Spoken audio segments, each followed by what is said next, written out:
Welcome everybody to week 3 of Aegis Esports Hearth of the Huntress League. I am Lord Director Hirsch and I am casting here with my buddy Fansora. Fansora, how are you doing today? I'm doing great, especially because we will not be seeing 6 matches of Siren Song anymore. Yep, new patch, new us. Let's get right on into who we are casting today. Today from Group 7, we are Yes, it is 7. I am right.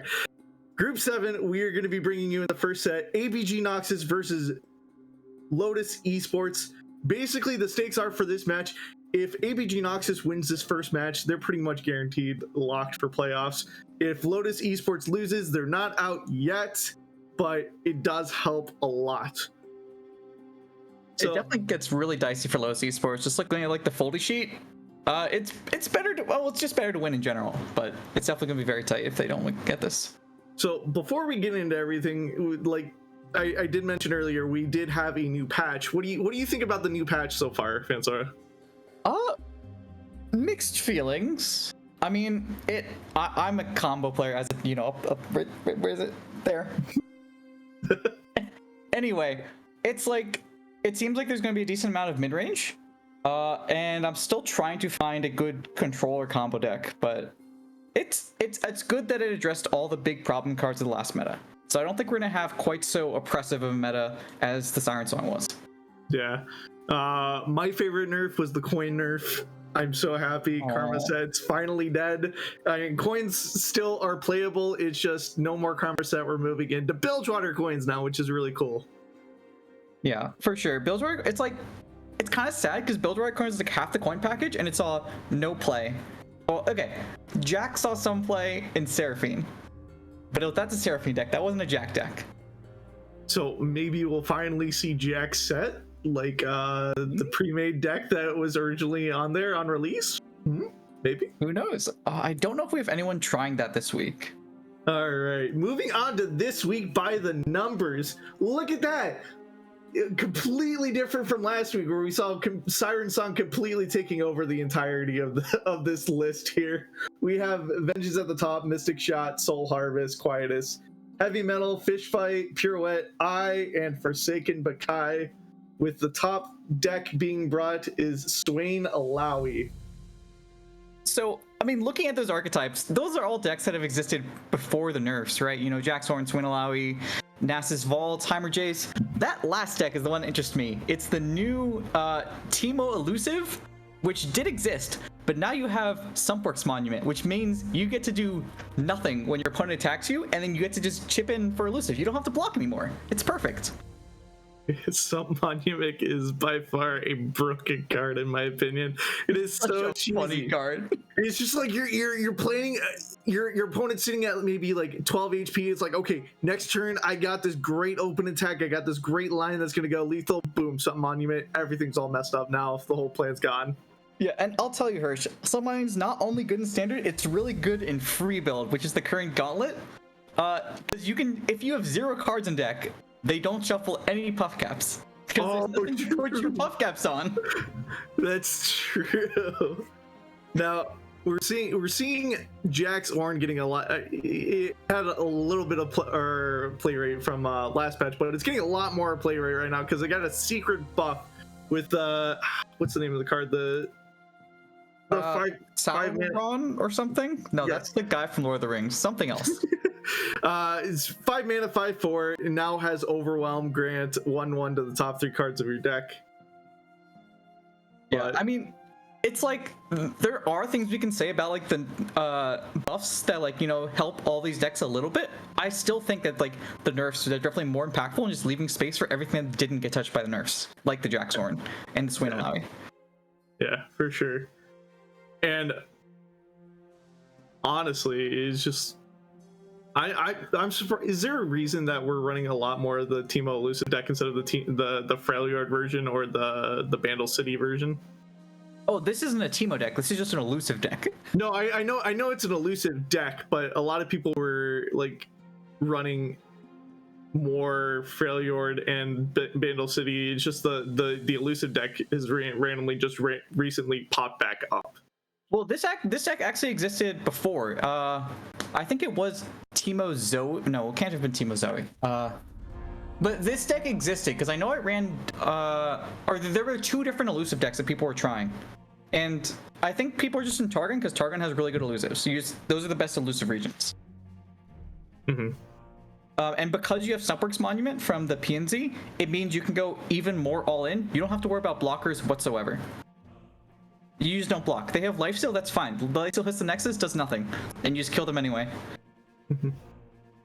So, like, there's no need to hedge with something like Freljord, I think.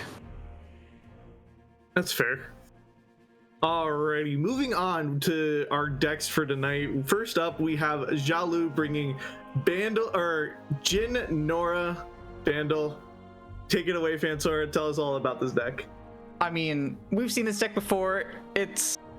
I'm not sure what Barb Chain and Powder Pandemonium is. That's a pretty neat tech, actually. You know, you splash a little bilge water into your Bandle Jin deck. Not bad. But with the Powder Pandemonium change, it now being 7 mana instead of 5, is it even worth it at this point? Hirsch, I don't think those are supposed to be in the deck. We're Bandle Jin, my dude. Oh, this is true. Wait. Well, no. Okay. Powder Pandemonium can still be in there. Barb Chain definitely can't. I don't think Powder Pandemonium can be in there because it's a spell. Is this correct? Let me. I'm looking at the deck list. I don't think they're supposed to be there.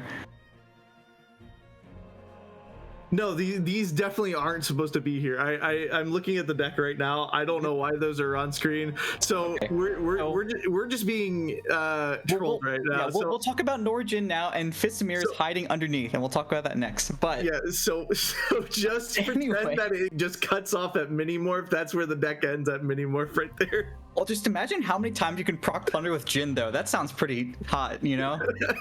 True. Anyway, here it is. There we go. Okay, we'll talk about Fisamir first. So Fisamir, standard basically plunder deck with Powder Pandemonium. Even though Powder Pandemonium got nerfed, I think running Powder Pandemonium in this meta just right now is really hard to do now in this point in time. We're going back to the old tech of running Inferna just to get that draw cycle out. We have Father Fury generating our random 1-cost spell for Fizz, Elegant Edge, Jagged Butcher for plunder procs, and basically everything else is standard in this deck. Yeah, this is like pretty reminiscent of the old lists, and I mean, it was never necessarily a bad deck. There were just better places to have Samira at the times. So I'm looking forward to see how this performs, considering I think a lot of the power level has gotten brought down a bit. You know, this recent expansion hasn't been too impactful other than Siren Song, and we just had a recent round of nerfs, so Fisamir might look pretty good currently. Yeah. Didn't we used to just run 1 copy of Fervor? I thought it was like 0 or 1. Yeah, I thought it was always 0 or 1. I like the I'm a big fan of Fervor. I like the idea of running 2 Fervor in this deck, just to be able to throw something at powder, or at one of the powder monkeys, just to be able to guarantee a hit to face, hopefully, even though they are X1s. Yeah, Fervor's always been the card, and Fisamir has been a little wild and wacky in closed deck lists. So, you know, running 2, you just think, oh, you always have to respect it. And anyway, moving on to Evelyn Viego. Give us the rundown on this one, Fansora. Evelyn's still good after Siren Song, I guess. The end.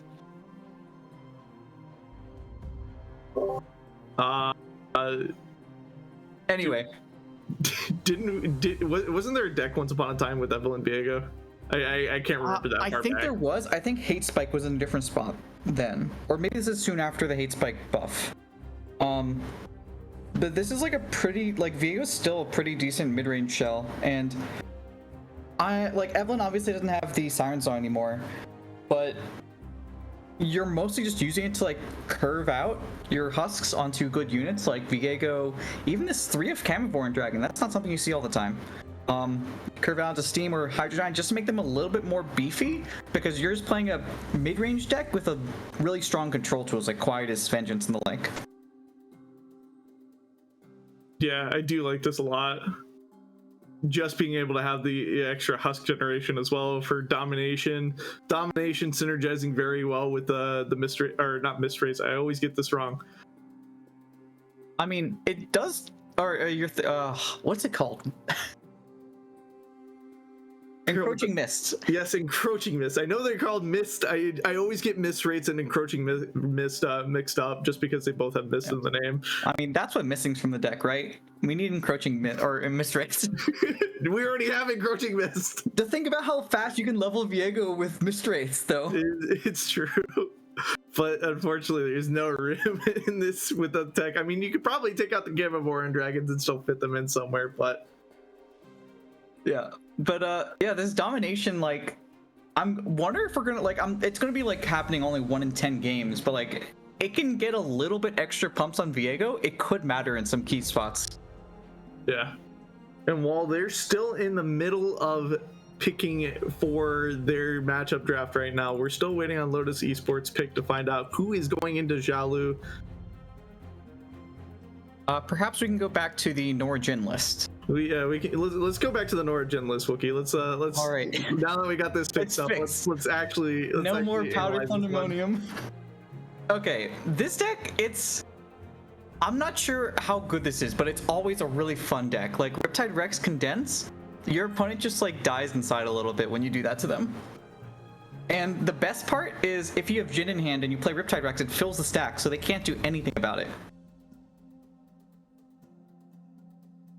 Yeah, that's what I like about this deck that's really cute, is just being able to fill up the stack as Jin. It's a great lockout mechanic. For sure. One of my favorite games of this was like a 25-minute game against Karma Set, and I got through like 2 Karmas in 3 sets just because I could keep filling the stack and they couldn't recall their units.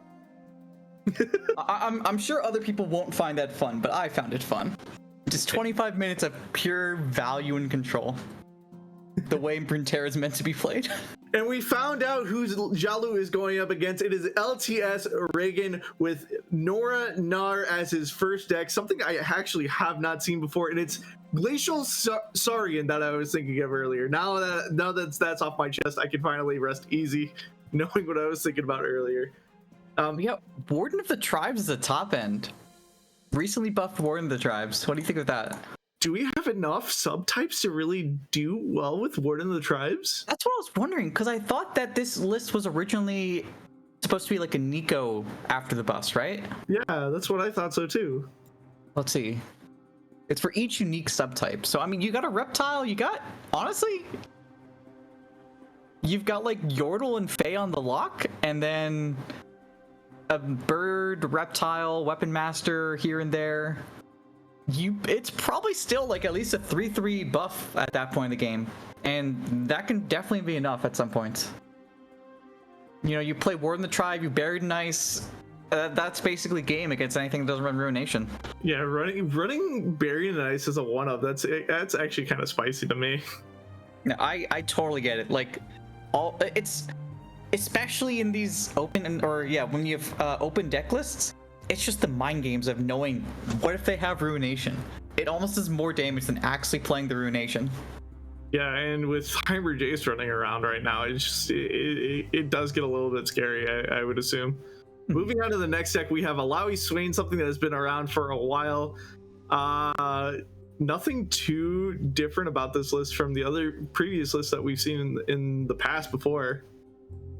Yeah, I mean, this is it's a little light in the broad mains, but like generally it has like the 2 game plans of go big, go early with the Alawi package, and if not, you have all the like big guy removal, the Disintegrates, the Scorched Earths, that's kind of able to keep stuff like Jax Orn in check, which is able to keep up with the tentacles, but kind of falls behind if you the broad main lock or Disintegrate, Scorched Earth, and the like. And of course, we also have the Riptide Rex in this deck as well, just a 1-of. But similarly to the Jin deck, you can Riptide Rex, and with Swain on the board, you'll start stunning everything. So it's a different kind of lock, but I like having the one of just to swing some boards. Yeah, I also do like the flex of Noxian Fervor. Like a lot of these decks, they either run a one of a Fervor or they don't. I prefer running a one of Fervor. Like I said earlier, I'm a big fan of Fervor, and we also have different tools that we can use to our advantage, like pinging a unit into a unit, or pinging a unit and just scorch earthing it right off the board if we can't remove it, or we can just use it to basically clean up the entire game and just hit face and just win the game. Yeah, the one thing with that Fervor before we move on is like now that Flock is out of the game, the only way to get is Swain's Flock. That's like one of the strongest ways to turbo your Swain if it's falling behind and surprise attack with him. Yeah, because it does 6 right off the bat, right? Yeah. Because, yeah. It does 3 each. All right, last deck, Jax Ornn. This has been probably one of the most played decks. I think it's most played this week in Aegis. Yeah, it's second most played. First was Right, Swain. But we see that more tech into the glacial. I can never pronounce this. Sauron. Sure, glacial Sauron. We're now seeing less tech, or pretty much no techs of Ruthless Raider anymore, because now that we don't need a 2-mana 3/1 with Overwhelm anymore, we have a 5-mana 5/4 with Overwhelm. It's just way better. Yeah, the numbers are just bigger. Exactly. Big number, go bird. That's all this deck wants. So, it's only on 1 Harsh Winds, which is going to be a little dicey for the mirror, I feel. Harsh Winds has been one of the cards that I felt really good in this. It shuts on a lot of stuff. It's only the one I feel like could be a problem, like if you're running to allow Swain or something like that. But we also have like triple Fish Fight, triple Enchanting Lure. Those are like such efficient ways for this deck to actually have removal, because it doesn't run traditional removal.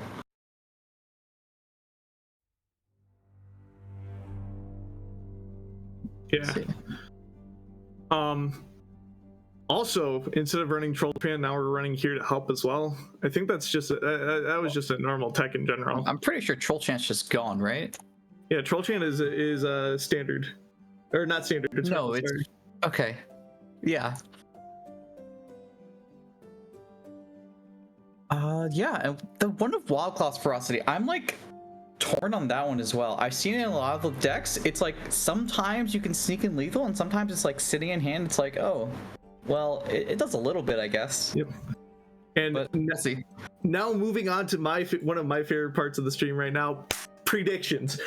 Let's see what everybody predicted for this week. Oh my! Oh no!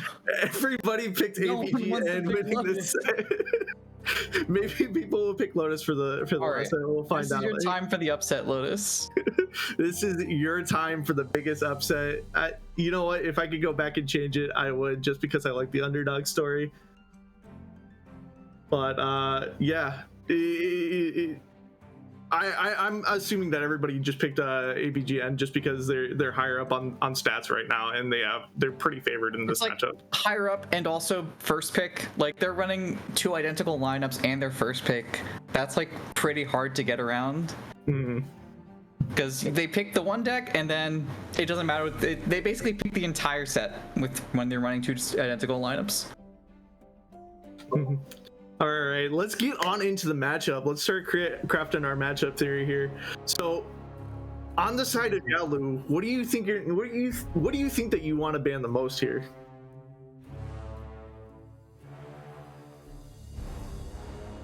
Or which one Jalu's going to ban? Which one are you going to ban? Yeah. Who on the side of Jalu? What do you want to ban the most here?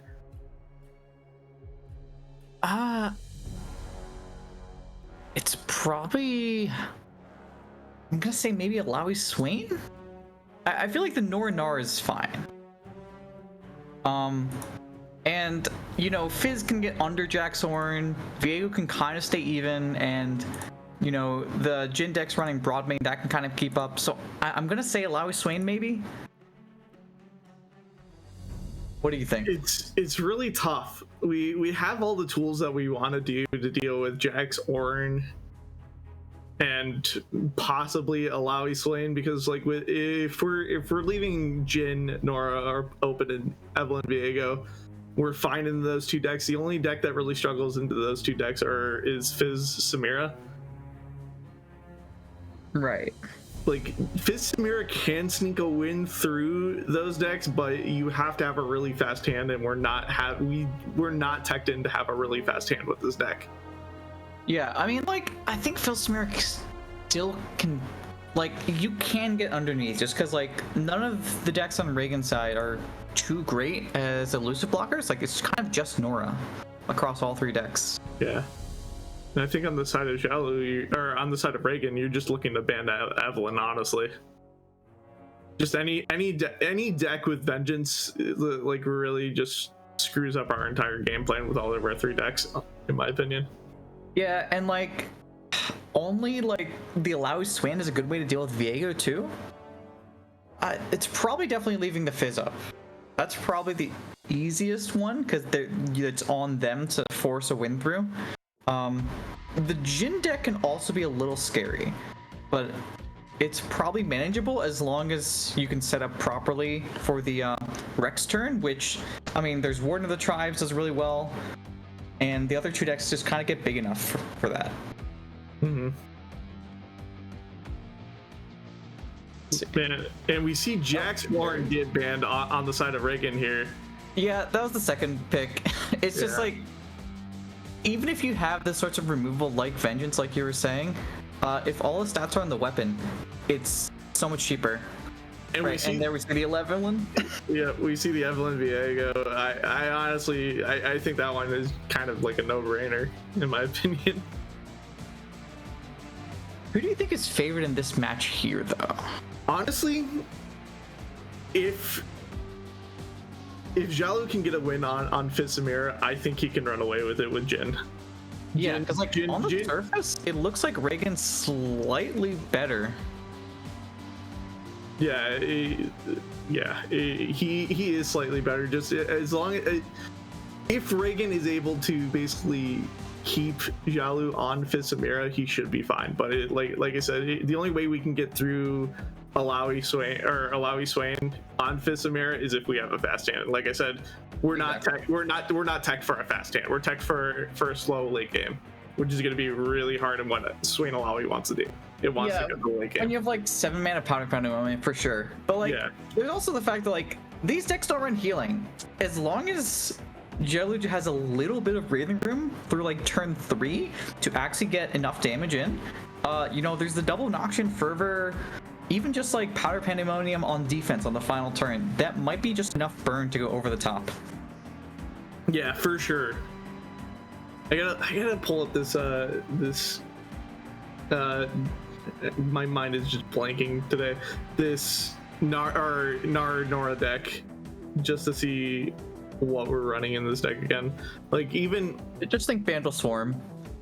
Yeah, it's been the same for 2 years. There's not much innovation on Bandle Swarm. Yeah, this deck is even still tacked to beat Fisamira as well, just because we have that go white potential that we can be able to stop Fisamira and everything it wants to do. Doesn't. I'm not so sure about that, because the go wide that Fisamira does, it's fearsome and elusive. So as long as you're not killing them, if you're not killing them with the go wide, they're going to just go around you. So I'm not so sure about that. If there's like a strong start with Nora, which is forcing blocks with the elusives, maybe. But I don't think it's so simple. That's a possibility. I mean, even if we're able to keep our board wider or just as wide as theirs, we still have Buried in Ice, and they can't do anything about it. Yeah, I think the biggest liability for Fisamir in these matchups is going to be having Powder Pandemonium Brothering in hand.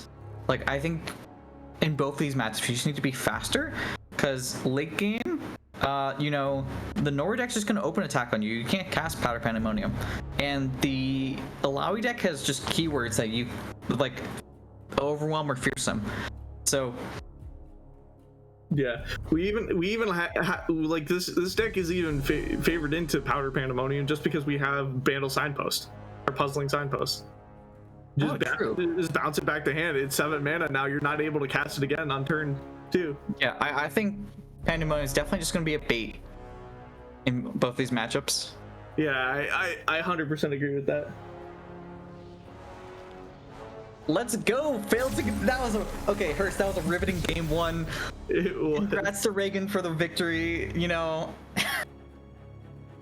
All right. So, you think they're gonna run it back the same decks, or try to mind game each other into? I would hope they would run back the same decks. I would really hope that they run back the same decks, because that's kind of weird if they don't. Was Fistamir? I didn't catch the bottom one. Was it Fistamir Alawi Swain? I didn't catch it in time. I was too busy. Like I'm doing secondhand, and I was too busy like watching like this loading screen. And I'm like, oh gosh, somebody's taking forever to connect. There's gonna be issues. Good old indie company Riot Games. Oh yeah. Let's see, I wonder what the stats are on these matchups. Because Fistamir doesn't have a lot of play data. It's Nora doesn't have a whole lot of play data as well, right? Yeah. Okay, well Fistamir says 70 into Alawi Swain over 13 games. So that has to be old stats, right? Or over 13 games. That's over 13 games. So it's honestly anyone's game. But is that post or pre-patch? No, that's current patch, I think. There's no way. 9-4. Huh. That's actually kind of crazy. Why how is this deck beating it? I mean, maybe we're underestimating how often Alawi's getting those, Alawi on forehands. And I mean, let's see, how many? There's also 3 pirouette. Wait. Are you saying? Oh wait, am I misreading this? Like this entire conversation? Are you saying Mira is beating Alawi Swain? Okay, I'm not reading that wrong.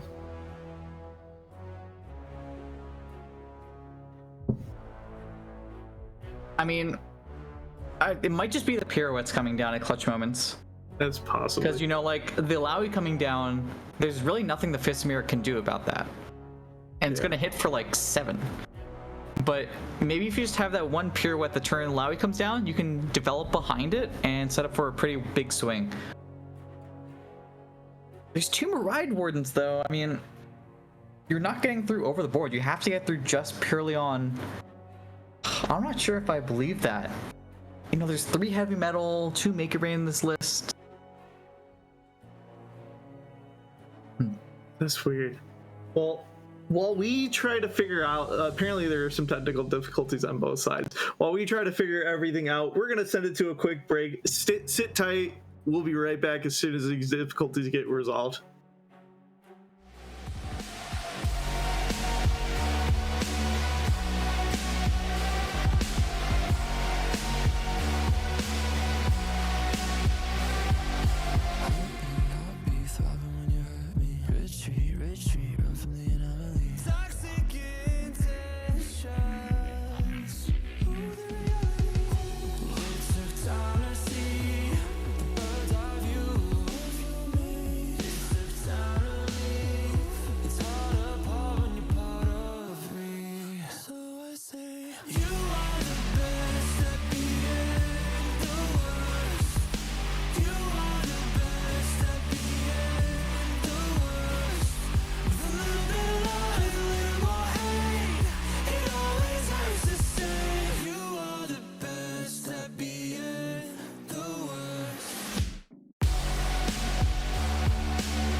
Welcome back, everybody. We decided that we were going to go to a different match because they're having technical difficulties trying to connect. So now we are going to bring you AraX versus Mikus, where AraX is playing Jarvan Shen versus Aatrox Quinn Vayne. So far, we see on turn 7? We're on turn 7? No, we're... My dude, you can't count. No, I can't count. I can't read. I'm a card game player. I can't count. Oh, true. We are on turn 7 now. There, see, prediction. Okay, there, you were just ahead. I see. Exactly, I was just ahead. So right now we are seeing that AraX already has a flip Jarvan on turn 7 right now. He is actually in a comfortable spot. Oh, this is gonna be so sad because of the riposte. Yes, we see the Aatrox now coming into the riposte. Oh, we're just gonna form up just to try to bait out another combat trick here. I like this play a lot. Aatrox gets taken off the board now. Not enough mana to really do anything else other than play your blocking Badger Bear. Yeah, I'm just looking at the board state. I'm not so sure. Like, Mikus needs to basically prey on this World Ender and hope that AraX just runs out of useful things. Yeah, I mean, honestly, just looking at AraX's hand right now, he has a pretty good hand to basically get him there all the way. You see the Fleet Feather Tracker come down now. Not enough mana to do anything else but hold up her post. Well, with the riposte doesn't work. Yeah, riposte doesn't work like you want it. 16 damage is... Oh, no, riposte is lethal. Yeah, riposte is actually lethal right now. Wow, AraX holding up lethal right now on turn 7. 20-0 on turn 7. How did he level Jarvan on turn 6? Level Jarvan on the attack. I honestly wish that we saw this a lot earlier. Wow, that's actually crazy right now. Wow, what a riveting match between AraX and Mikus.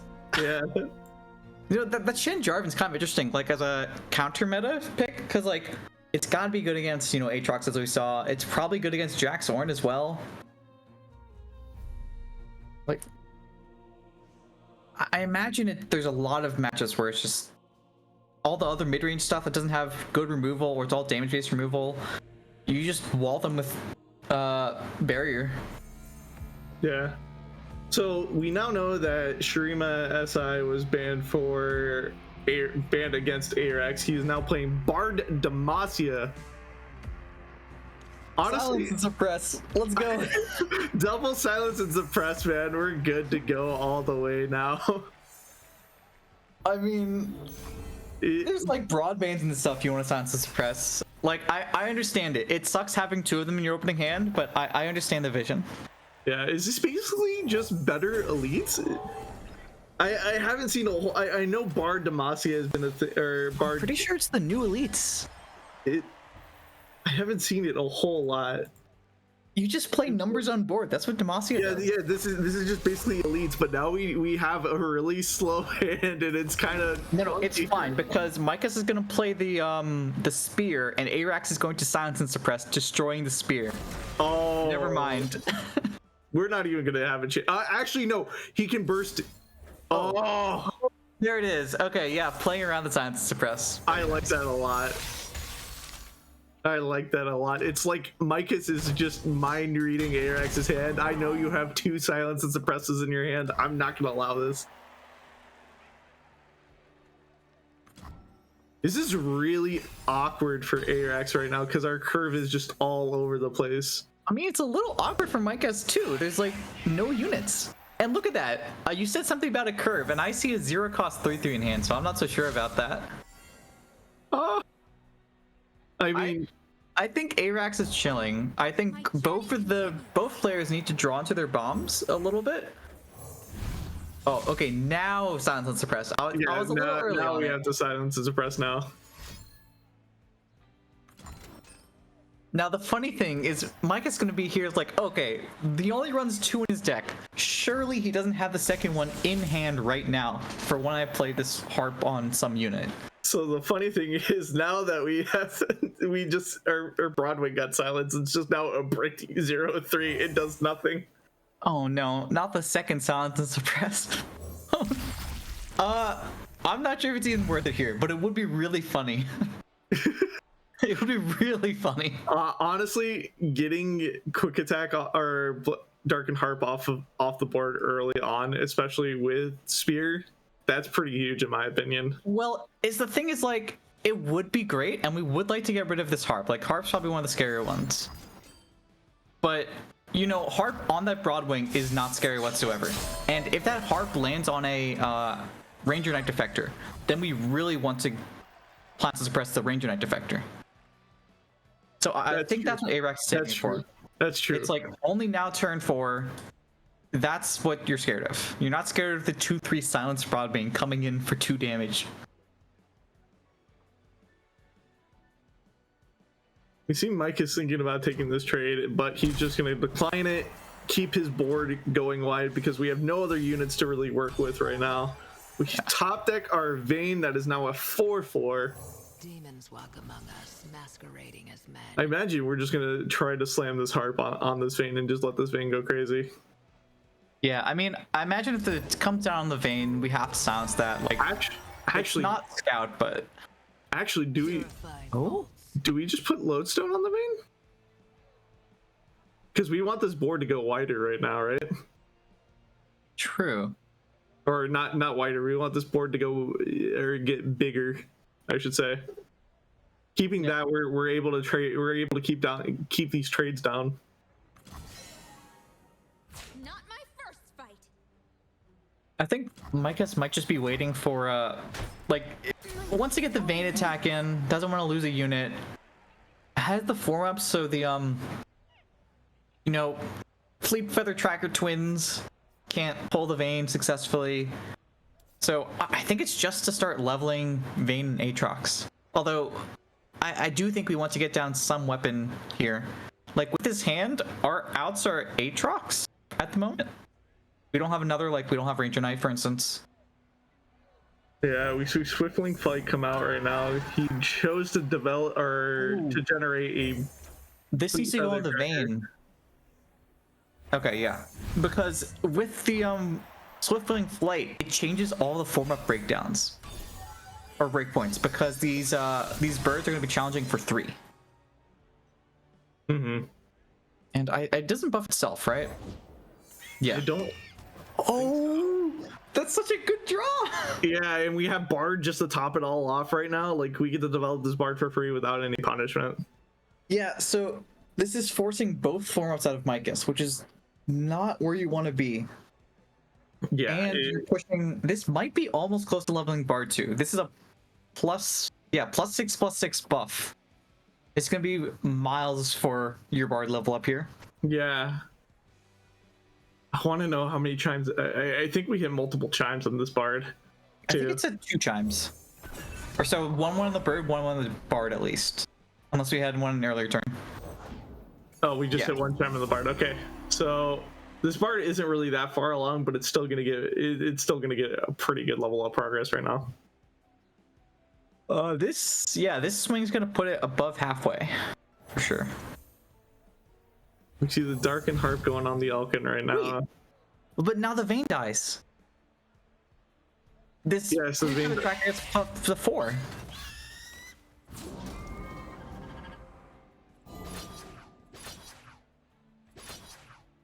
Yeah, there goes the whole board. You can save the Broadwing if you want to, or the Steadfast Elkin. But this is a huge swing. Is it +1 of the board? Or to challenger units? Yep. Full of fear. So wait. So you can say AraX didn't pull for form up. AraX is pulling to kill the Broadwing. Yeah. And we're just gonna see the Silence of the Press come out on the. I imagine we're gonna see it on the Elkin or the Vayne. Probably the Elkin. It's probably the Elkin.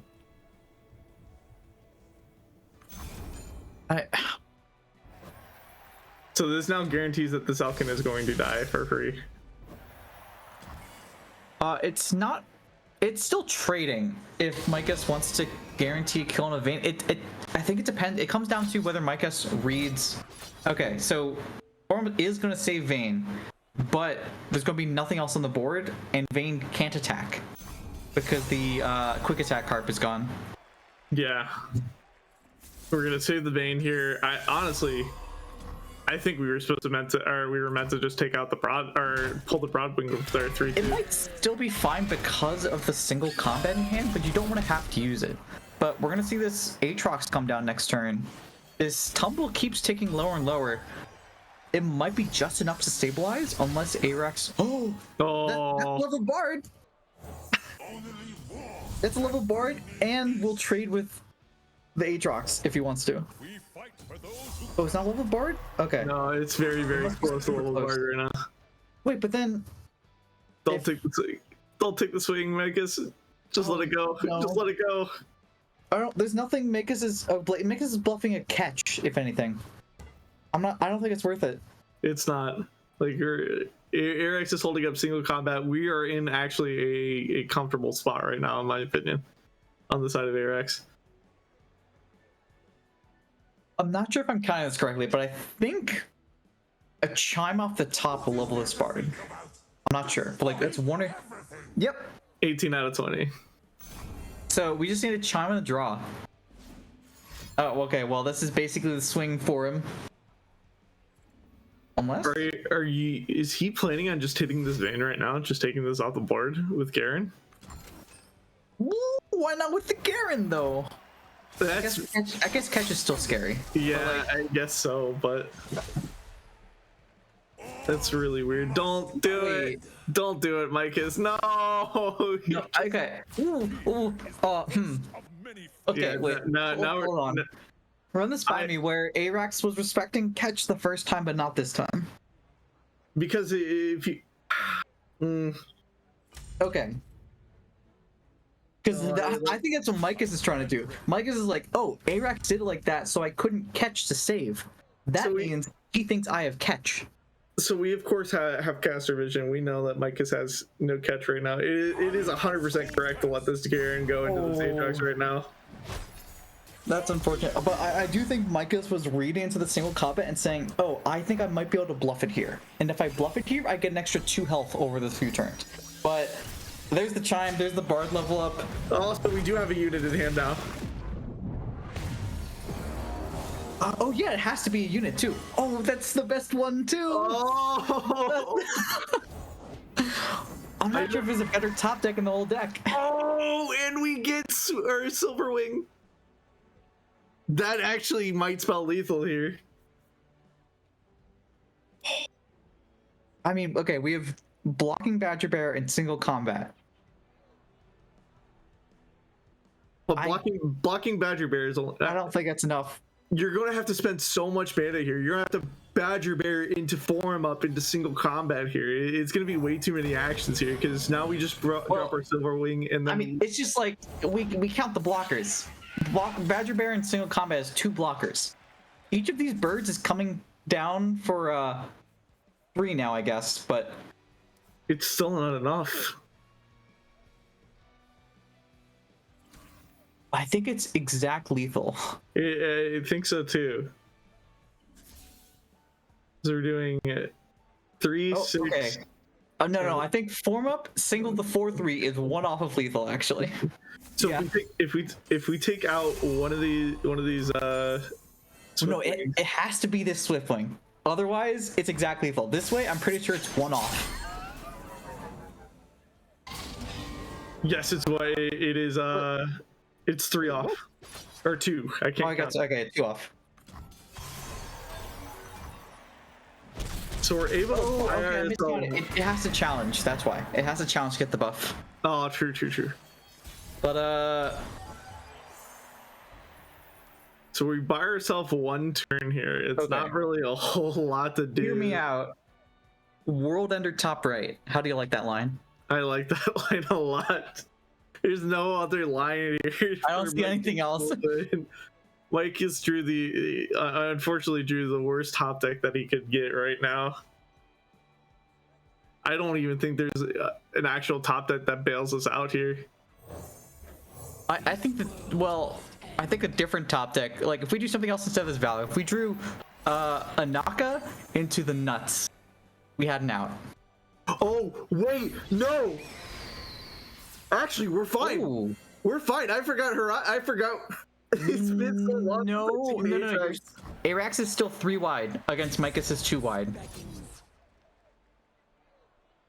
So Mikus needs a strike spell off the top. Because AraX just takes a 7, and yeah.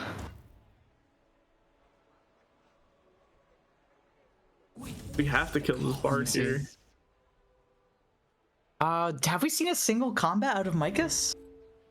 I know we saw it on AraX's side. We saw single combat last turn.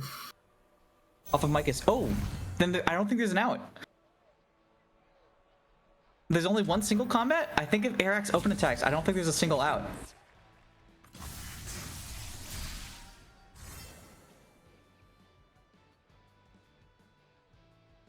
Yeah, there's actually not an out. We burned our only combat trick, or our only combat interaction as the. And honestly, I think Mikus needed to put the weapon on Valor and just pray to God that AraX did not open attack. So that way, yeah, there it is. That's gonna be game. Yeah, game AraX taking 2-0. Man, AraX coming out with a rough starting hand and still able to find the puzzles and puzzle pieces and put them all together in order to find this win here. That's absolutely amazing.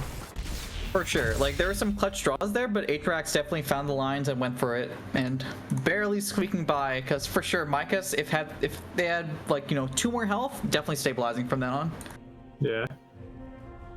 And with that, I'm going to see if there's another match for us to hop into here. Oh, we're going back to Reagan and Jalu. All right, let's see if they've started their games. Or they finally have, I guess. We are going to hop it back to a quick break while we set up for this match real quick. So stay tuned. We'll be right back in just a moment.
Welcome back, everybody. We're finally able to watch Jalu and Reagan go right at it, and right off the bat, do you see what I see on Reagan's side already? That is a large tentacle. It is turn 5, and we already have an 8/7 tentacle. We've just been coming into all these games where the turn we come in, we're just wondering, how did we get here? What happened last turn? And we're seeing the fast open attack from Reagan going to be able to flip this tentacle, or flip this Alawi. Now This is scary, but there's a mini morph, and I imagine this mini morph just has to come down on this Alawi. It has to. You can't let this Alawi flip right now. That's okay. We have backup Alawi. We have backup Alawi on deck. You are right. I mean, So, this looks rough for Jalu. We're just gonna go full wide here, or we're gonna go 5 wide. I mean, this just looks like Reagan's gonna be putting down the largest card in their hand every single turn and just say to Jalu, what of it? Do something about it. I dare you. And we Yeti Lurker? no Yeti lurker, yes. Yeti learning or yearning. Yearling. They need to stop making like these names like really hard to pronounce. Like try saying that 5 times fast, man. Get a yearling. Get a yearling. Get a yearling. Get a yearling. That was 4. Get good, Hirsch. You know what? I'm just gonna go play a different game. I just can't. I can't cast LR anymore. What? You're gonna go play League of Legends? Oh. You know what? I might.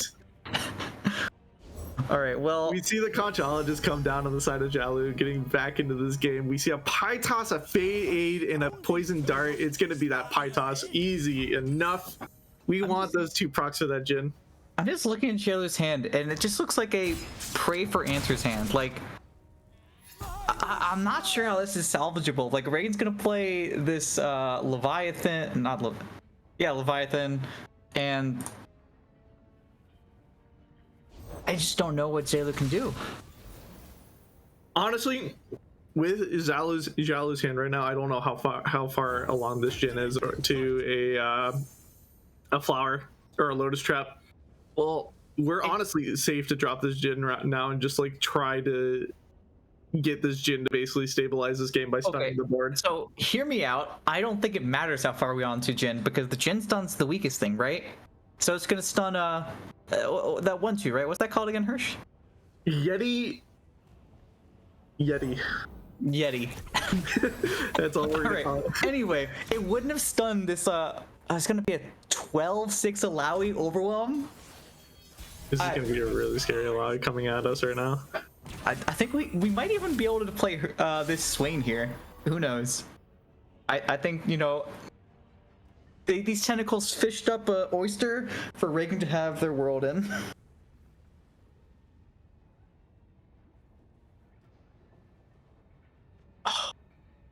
Yeah, this is just like, this is almost game here. Jalu doesn't have anything in hand. I'm trying to think about what Jalu's trying to play around. Let's see.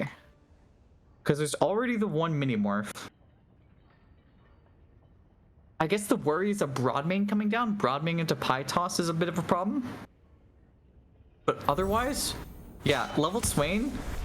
Oh, level Swain is just so brutal. There's even a pirouette to stun away the 4 health blocker. If Jalu wants to play Jhin, then Jhin dies. It's all awful. Yeah, this is a really rough spot for Jalu right now.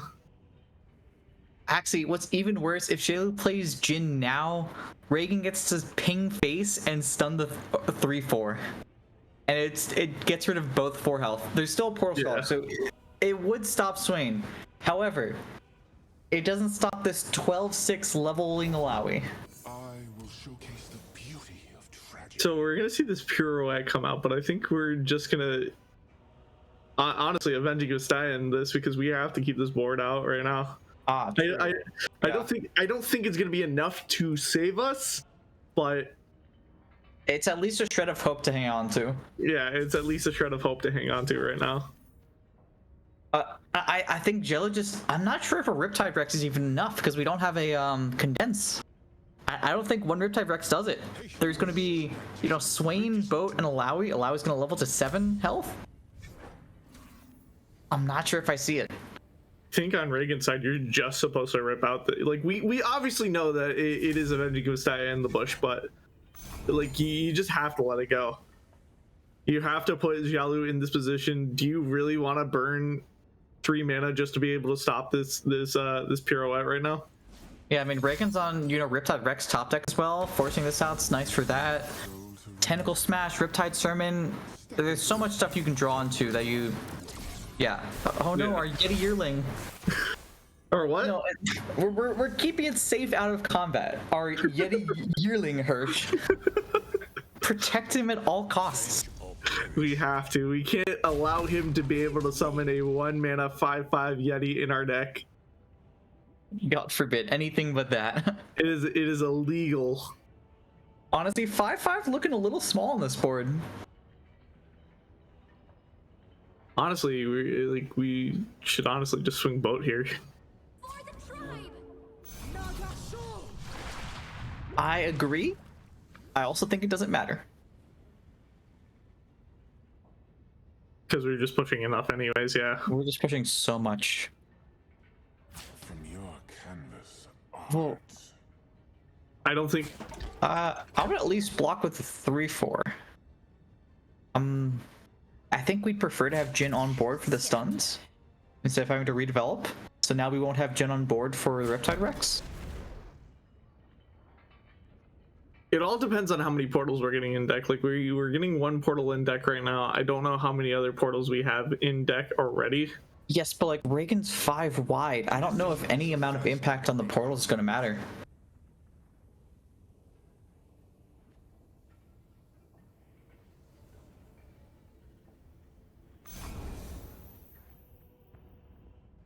Gonna be Alright. pushing 9 damage on the side of Reagan right now. I'm just trying to figure out what outs we have. Learn or draw. I'm not sure if there is any. There's one mini-morph in deck, but... We already blew our That's it. mini morph. No, sorry, there's 2 mini-morphs in deck. My bad. There's one two. left. I mean. Okay. I think we needed the Jin, so we could go Jin on board, ping face Riptide Rex. That was the Riptide Rex. Yeah, I don't know. It's still not going to be enough. No, but I think with the Jin on board, it would have at least forced blocks, because Jin would have stunned Yeti Yearling, Alawi, Yeah. and then done 4 to each of those, killing Alawi. Hello, new best friend.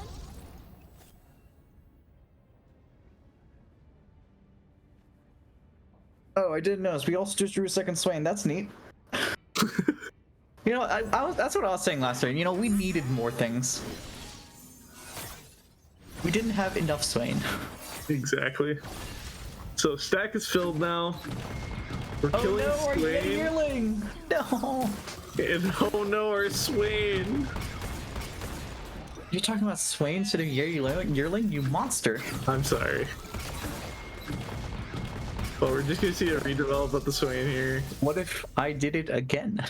by my hand. Have you considered that? Rise. Wait, we were able to actually pull off this, or pull the sentinel Swain off the board attack? right now. We're getting a Swain attack through.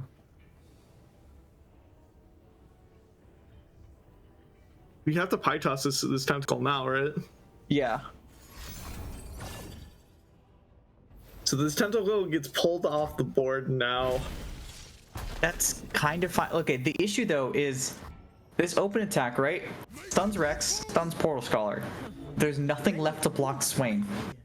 Which means that's the 3 damage after the 2 Leviathan hits. That's going to be lethal if Jalu doesn't pull a mini morph or a 4 health blocker. Honestly, pulling a mini morph here might be an out now. And we That's pull not it. Nora. Queen first, but doesn't matter. And we see Reagan taking this game for LTS right now. I believe this is game 2. I don't think this is game 3. Just going off into 35 minutes into the game, I don't think this is game 3.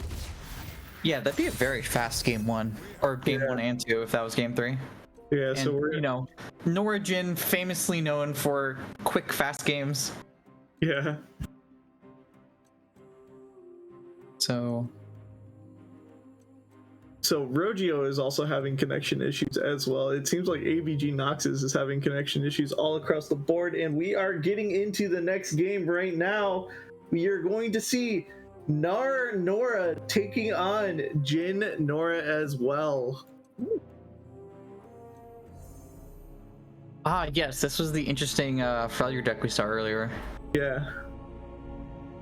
So now this is game 3. This is 100% game 3 right now. All right.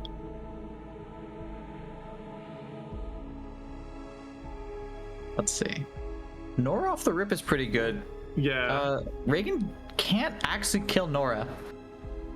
Like, at all. I mean, we can. It's probably tossed into Perilous Pastry, which I don't see. I mean, we can with our Nora if we Omen Hawk and we top deck Nora here. Oh, sorry. I should be seeing those lines. You're right. Yeah, so you need to think positive, man, not negative. My bad. Damn, so close. The 2-cost unit, but not the right one. We see Grandfather Fate get pulled out now. We're gonna see Nora get dropped on the side of Jalu right now. Most likely. I mean, you know, the Grandfather Fate's like, oh, big owl cats, but like, if you just have enough units on board, it doesn't matter how big they are. You just block them forever, and then Mr. Boom Boom Boom over there on the right side of the hand. Oh, you were one turn off. So close. Oh, dude, my lines. A little bit premature today, are we, Hirsch? I don't know what it is. You can even ask Infinity patrons. I've watched him play ladder games, and he just asked me to put cards on top of his deck, and I just somehow say, all right, this card's on top of your deck, and magically he top decks it. I'm just so good at doing that, apparently. All right, you have to like make sure to ask you like turn ahead, because you know there's a little bit of a delay apparently. Apparently so. There's caster delay. You got to remember that. Right. Oh, that's where it's from. We're on a 5-minute delay. No, see, it's making it up. I get like Reagan drawing a second Nora, which you know you got to make up the difference of it. Exactly. This isn't the way. We honestly can pull or kill this Nora right now if we really desperately want to. But I don't think we have to at this point in time. I think we should be doing something about this Nora, though. This looks a little scary. We have our Nora to deal with it. We have Nora Heroic Refrain right now. Yeah, sitting safely in hand. Exactly. How nice. That's all we need. To adventure. Unless Jalu just pulls portal. 2 portals. Look, sometimes... And he gets a Yeti in deck. Oh my god, not a Yeti! Yo, this Yeti's gonna be a 5/5 with impact. Isn't that wild? It actually is wild.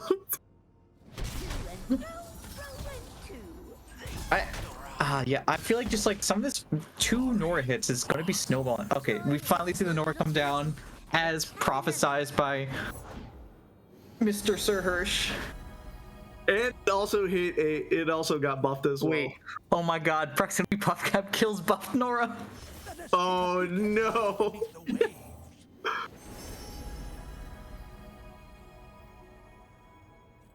What's it gonna be here? Honestly, all of these kind of suck. Shared spoils, maybe? That also. I like Yordle Portal. It actually helps unbreak this hand a little bit. I mean, I don't mind just playing Portapalooza too much, though. Yeah, we're honestly just gonna rip Portapalooza and just go straight at it. Is a Reagan turn only 1? Oh, it is a Nico deck. Honestly, this attack looks like a Nico deck attack. I don't know why I gave it a reaction when Deck Hunter came out. Like, Deck Hunter is just a 1/3 with impacts. Yeah. It's not that big of a deal. But we are. Aren't manifest effects supposed to not be in the Nora pool? Well, you don't manifest anything off of it. I'm trying to remember what isn't in the Nora pool. Anything. I don't know. I don't remember off the top of my head, but since it is a play effect. Well, it's like Daybreak's not in it. Daybreak and Nightfall are removed from the pool. That's true. Someone has the Runeterra rulebook and can look it up. I need one of these people to give me the Runeterra rulebook rundown. Please, in great detail, please. I need a 50-page detailed essay of what cannot be summoned from Nora. That is your homework, chat. Nora is broken. Here's why. We see Broadman come down, killing the 2/3 Nora. Oh, look at that. 0/1 with impact. 0/3 with impact. Man! And we also draw. It's actually fine because Trevor actually with this Yeti in hand is actually kind of stupid. Because I think the Yeti also gets impact, or the 5/5 that Trevor. It's created. Yeah, it is created. You're right. Damn, I'm not sure why people don't just main deck 1 mana 5/5 with impact. That seems Exactly. kind of good. It seems okay. I'm wondering what Jin's at for playing it now. It's got to be at some sort of break point. So right now we're at 1 of 3 right now. Yeah. So we do have a line to. I think we're still playing Yeti here, but we can also attack with Jin, ping the 3-1, and that will proc the stun from Jin. So we'll get the stun on Grandfather Faye, and then Jin will deal 2 to it. So we overwrite the 0-1 right now. I forget which card this is, but I do think we also. It's proximity buff cap. Okay. So this puts us there. We drop or we overwrite the 0-1 with our Yeti right now. Give it impact. Honestly, I think we're in a position to just like ship everything in. I'm not sure if we need to. Oh, we can still Jin back if we want to, but I'm not sure if. So we have the option to take out 2 units here for free right now. We can group shot the Portal Scholar. It's not going to kill it because we have Heroic Refrain. Yeah, but it's stunning the 1-2 as well. Wait, is Heroic Refrain 2-1? It's 2-1. So that is still going to get taken off the board right now. Yeah, the other one is We Stand Together is 1-2 from Targon. Yeah. I imagine. So like Jalu's trying to hold this group shot, but it's not gonna work because of this Heroic Refrain. This did a lot of damage though.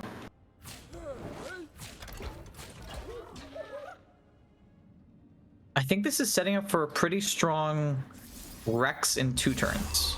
Yeah, Heroic Refrain coming out, just pulling off this Jin off the board, and this Broadman going to create us a little bit more space to work with right now.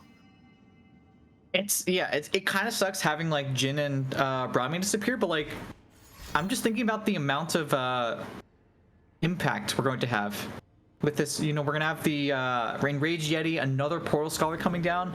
It's gonna be a lot of impact, and then Rex. So I'm not sure if Reagan's gonna be able to survive. It'll be like turn 9, I believe, because there's just no board. Yeah, we're just all out of board now. It's a lot of portals though, so Reagan just needs to, you know, portal and pray a bit. I like the idea of us keeping this Trapper alive just to get this more value out of this Yeti. Buried in ice. Ooh. Is that going to be enough though? Well, I think Jalu's incentivized to build a full board and then open attack. So I'm not sure it's going to be enough. I think it's going to be open attack into Riptide Rex. So. Oh, we gotta flip Nora now. I'm quite ready for a new Okay, what can Nora pull that saves the game? Home is just around the portal. Like any 7-cost unit, honestly. Any 7-cost unit can just stabilize this game right now. Like we're 100% full swinging here right now.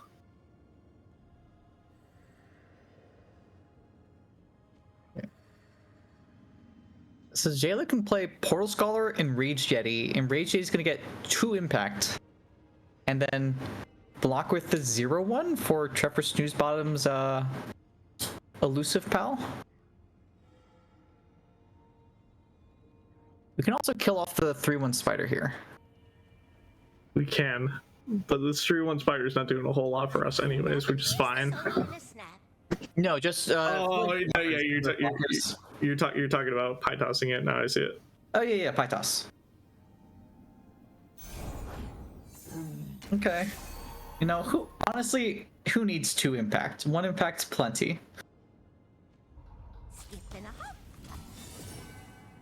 All right, it's gonna come down to portal hits, I'm pretty sure.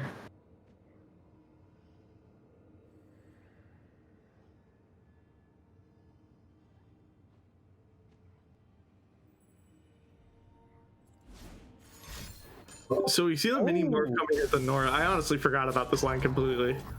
Oh, I like this line. This has worked out really well.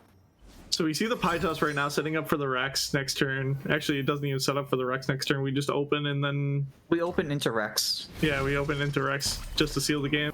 Because we don't want to, like, even if it's not buried in ice, there's also like Portapalooza does it. There's a few things. Oh, hey, we just got lethal now. Cool. Reagan does have an extra blocker with this Yordle portal, but the whole board's gone, and then Rex comes down. Yeah. We're honestly just pushing lethal with Trevor.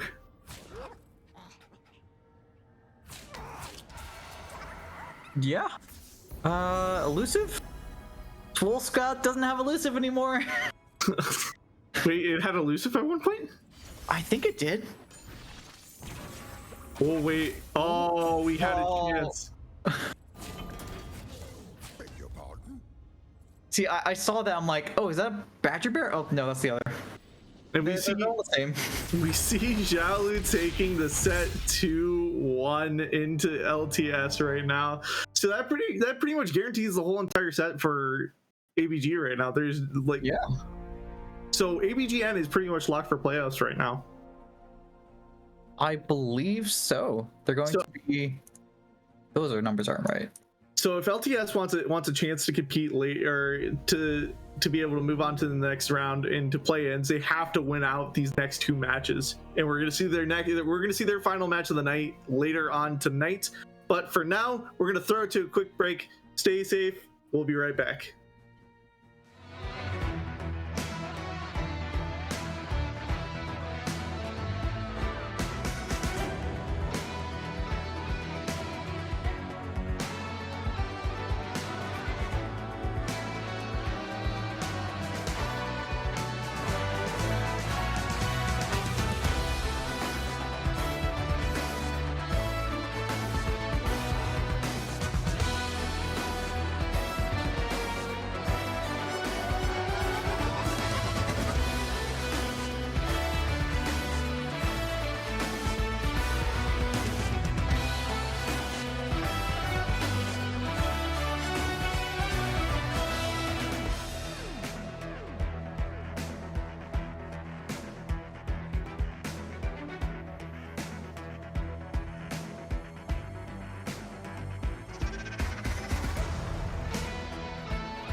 Welcome back, everybody, to week 3 of Aegis Esports Hearth of the Huntress League. I'm Sir Hirsch. This is Fansora to my that way. I'm sorry, I'm flipped. It's dope that way.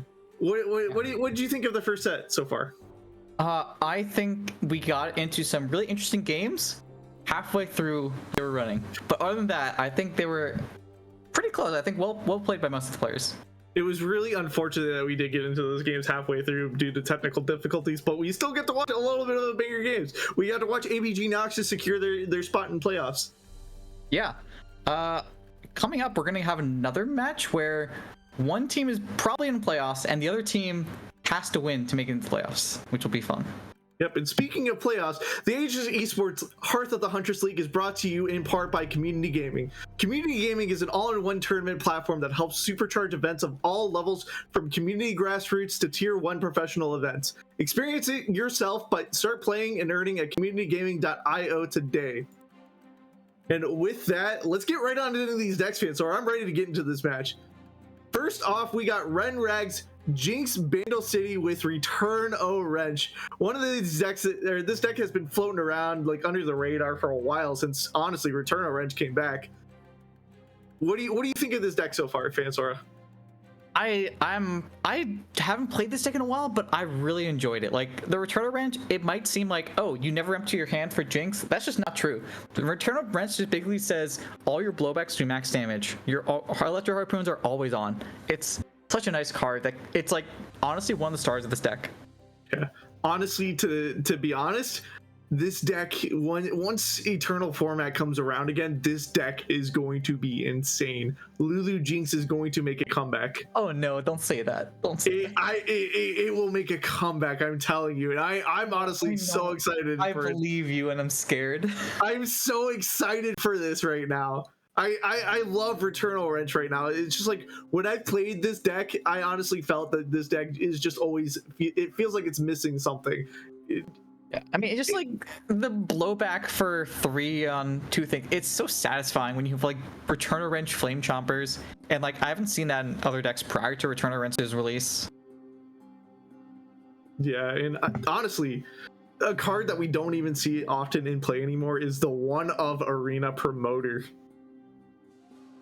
Yeah, I mean, I guess just, you know, Mega Yordle's kind of good. They're kind of good. They're kind of good? Yeah, they're all right, man. They're all right. Well, yeah. And moving on to the next deck, we have Jace Heimerdinger. This is one of your favorite decks that you like to play, right? I don't know about favorite, but like this is like classic wholesome control. You know, nothing too unfair, but it's like it's always been in the wings, like trying to make its way into the meta. And like Quietus, Soul Harvest. Like, who doesn't love a nice dose of Quietus and Soul Harvest? Yeah, honestly, with this new expansion that came out, honestly, I feel like this deck got a lot better with Epic Scraptron or Scraptraption.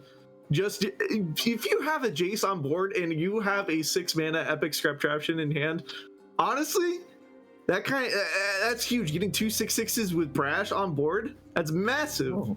We're not playing Production Surge though, which is interesting considering we have like the Hextech handlers. We don't have those go wide boards in this current build. There's still Heimer, of course, but we're just gonna have big Brash units. But I don't know, some of those early boards where they get like, you know, tough off of a 6-mana Production Surge, those are scary. Yeah. And moving on to the next deck, we have another Alawi Swain deck, but this one does not have Noxian Fervor in it. There's like it's really just like a tech card. Like there's of course no need to, but we still have the one of Riptide Rex, which I like.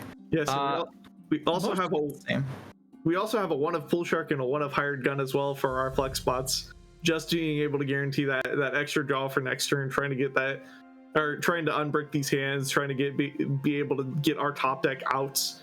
And Hired Gun just to be able to have Alawi or Swain pull that free unit just to be able to push that free damage. Yeah, there's like a lot of like engines-based decks in this meta. So like Hired Gun to pull, you know, I mean the go-to is like Broadmain, but like even in the mirror, or we just saw like Heimer and Jace, those are good pulls. And if not that, just something so that Swain gets through. You just pull to the side. Yeah. Going on to the third deck, We have the Teemo elusive deck that you were talking about. Yeah. I mean, this is okay. It's a cringe elusive deck, yes, but Sunperk's Monument makes it interesting. It makes it a little more interesting, a little bit. Does it make it more interesting, or does it make it just more cringe?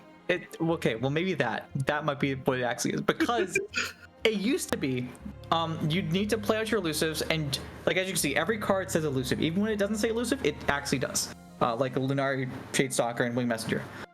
Previously, you had to eventually make blocks because you were down to like 10 health, and you need to make blocks just to survive. And that's how a lot of decks would deal with their units. Now, you just play Sun Monument and call it a day. You know, go nice day on the beach with all your elusives. What's your Sun Monument side? I've seen games where people just drop some monument on sitting at 5 HP. They have 155 puff cap or 155 plus puff caps in deck. They only their top deck should statistically, with like 30 or 20 cards in the deck, it should statistically be the end of the game. But no, they draw 1 or 2 puff caps and fine. Yeah, I mean, you haven't really lived unless you've played those games. Yeah. And moving on, we have Echo Nidalee. Finally, Nidalee actually gets to see some real play now. Let's hope so anyway. I mean, Echo Nidalee was almost a deck previously, but it's just like you couldn't play Nidalee with all the Siren Song decks around. Like Avenging Messiah trying to beat Siren Song, even like that wasn't really reliable. So it's the same Echo Shell that, you know, we've known since like, you know, Zillion or Jinx, now just with Nidalee, because Nidalee is also really good off of Echo as a res. And the one thing that always bugged me about the Jinx deck was how much Echo and Jinx had anti-synergy, with Echo drawing you cards and Jinx not drawing you cards. And I know there were ways around it, but it's nice to have a version of that deck which isn't so anti-synergistic on paper. Exactly. And honestly, we're only running... I'm sorry, I just lost my train of thought. We are running things, yes. Yes, we are running things. I had that old boomer moment where you just randomly get a brain fart and you just lose your train of thought. But with that, moving on to the next deck. We have one of my favorites, and honestly, it's been my favorite for a while since the last meta or the last expansion. Jinx Samira. Even though we did get a Crimson Pigeon nerf, it no longer grants; it just gives 1/1 for that turn. I don't think it does suck, but I don't think it's really going to make a difference in this deck at all. This deck was, in my opinion, the Siren Song killer. If you were able to get Samira on curve, you were able to just pull every unit off to the side, or pull every unit and just get that value of Siren Song out of the board just early on. But even still now, it's still a very solid aggro deck in my opinion. Would you say it's probably one of the stronger, like it might be the strongest aggro deck at the moment, or at least definitely up there? I've heard a lot of back and forth between this deck and the Jinx Vandal City deck, but honestly I do prefer this deck a lot more. Yeah, it's, you know, I'm kind of happy that, you know, Pirates is no more, but like just like, you know, Noxus PNZ, or this like PNZ in particular is kind of becoming the new aggro region now that Pirates just isn't there anymore. You know, once again we see Blowback, great card, don't need Return of Rents, you're just way too fast for that. Them be fighting words, man. Saying Pirates is not a good deck. Look, this deck's gonna blow your back out, Hirsch. I mean, I agree. Like Pirates is a bad deck right now, but I'm still a diehard Pirates fan. I've missed that deck so much. But good riddance. No, I'll fight people on this. All right, we're gonna have a fight off a break. With that, moving on to the final deck, or actually that was the last deck. Sorry. Yeah. Moving on to once again my favorite part of the time, predictions. What are you thinking this week right now? I'm kind of liking what TKG's lineup has going for it. You know, I think Samsam has a really another sweep. Another 4 people. We're all unique. Each and every one of us is unique in our own way. We're not unique. We're just all on the same page. We're all coming together to agree on one thing. Yeah, I mean, okay, I liked Samsam's lineup. Like the it's a spicy lineup, and I think the other two are just like very much solid. The TKG is also going, since their first pick here, they're also going with the one unique deck and then 2 copies of the same lineup. Yeah. Where they're running Alawi Swain, Nasus, and Heimer Jace for their second and third lineups. And like, that's just so powerful. Just, you get so many points from the like pick ban phase, or not pick ban, but like the team pick phase. And now let's move on to our ban phase, our matchup phase. Right now, start brewing, because I know these players are itching to go right now. So once again, we have Renrag versus Samsams. We have Samsams taking Teemo Elusives, Echo Nidalee, Samira Jinx. And on Renrag's side, we have Jinx Bandle City, we have Heimer Jace, and we have Alawi Swain. What are you thinking of banning on Samsam's side? That's a tough one. I don't think it's the Jinx deck. I think the Jinx deck, you're just gonna run headfirst at each other with your Jinx decks and just see who gets there first. Because I think the other ones might be able to deal with you a bit better. Like this Teemo deck, I think, is could be a little fragile. I think the Echo deck with the rallies should be able to break through both the control decks on Renrag's side. But I think the Teemo one in particular, it might be like the Heimer Jace. You know, Jace with Challenger can kind of force you to interact. Heimer has ways to get elusives. Even just like the Quietus and what's it called? Culling Strike? It's not Culling Strike. What's the card that's Culling Strike? I know which one you're talking about. I can't think of it off the top of my head. SI Culling Strike. Yes. That card can kind of mess with your Teemo deck a little bit. So it might be that, but okay, you tell me more about this Jinx Samira. What is that gonna have good time or bad time into? Soul Harvest, that's what we're thinking of. Soul Harvest, yes. Jinx Samira is going to have a rough time into Heimer Jace, honestly. Yeah. Jinx Samira is going to be able to control the board a lot earlier with these earlier drop units on the Samira, on the Jinx Bandle City deck, as long as we're able to drop Samira on curve. It's going to have a little bit of a rough time in Alawi Swain, especially since we are on the go wide board, or the go wide version of this deck. So like it can sneak through, but it's going to be a lot harder. It's not going to be as hard as Heimer Jace, but it's still going to be a lot harder. So I'm wondering if you ever change your ban though for these specific builds that we've seen. Like as you said, like the Alawi Swain has some of the early drops. Like there's the one of Hired Gun, one of Pool Shark, makes it a bit harder for Jinx Samir to get through. And the Heimer Jace doesn't have production search. It has the other, just make a single unit. So like when you have a build like that, it's starting to tip in the other way.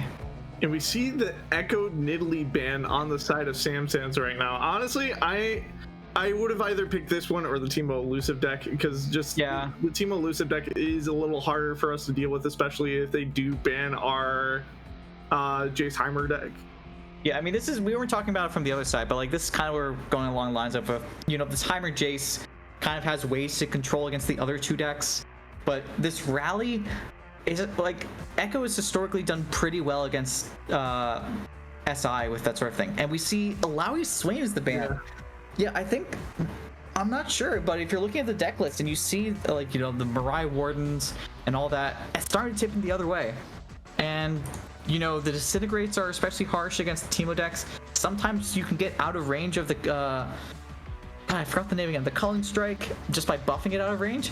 Stuff like Disintegrate, you just can't do anything about that. Yeah, it's honestly, I'm not saying it's impossible. I'm saying it's gonna be, it might be a little hard. Yeah, both of those decks were going to be uphill battles for Samsam. Yeah. Like I'm not saying either of these decks were the wrong ban. It's a really tough call. Yeah, for sure. Now we're just waiting for these players to get on into the game. But honestly, I know people disagree with me or disagree when I ask this question a lot, because everybody says, "Oh, just flip a coin," but I'm still the type of person that likes to see what deck is my favorite deck, what deck is going to give me this fast win right now, and what deck do I need to 50-50 in order to win. Oh, Hirsch, buddy. I know you're going to say, "Oh, just flip a coin." That's exploitable. All right. Exploitable. Yeah, I'm going to pull out a whiteboard and prove to you why you're wrong. All right, Flip a coin. School me. I mean, just go through the math, and it says flip a coin. All right, everyone else, if you run into Sir Hirsch, I'm not what your tag is. If Sir Hirsch during this deck's open, no, he will pick the faster deck first, and you can exploit him. I'm not saying I'm gonna pick the faster deck. I'm gonna pick the most favored deck usually. All right, if you see Hirsch on Jinx Samira and then other decks, if it's Poro, then he'll play that first.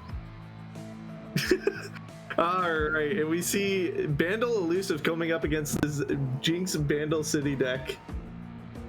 I mean, I just see Purifying Flames and 2 1-drops, so that's almost game. It really is. No lie, that's almost game right there.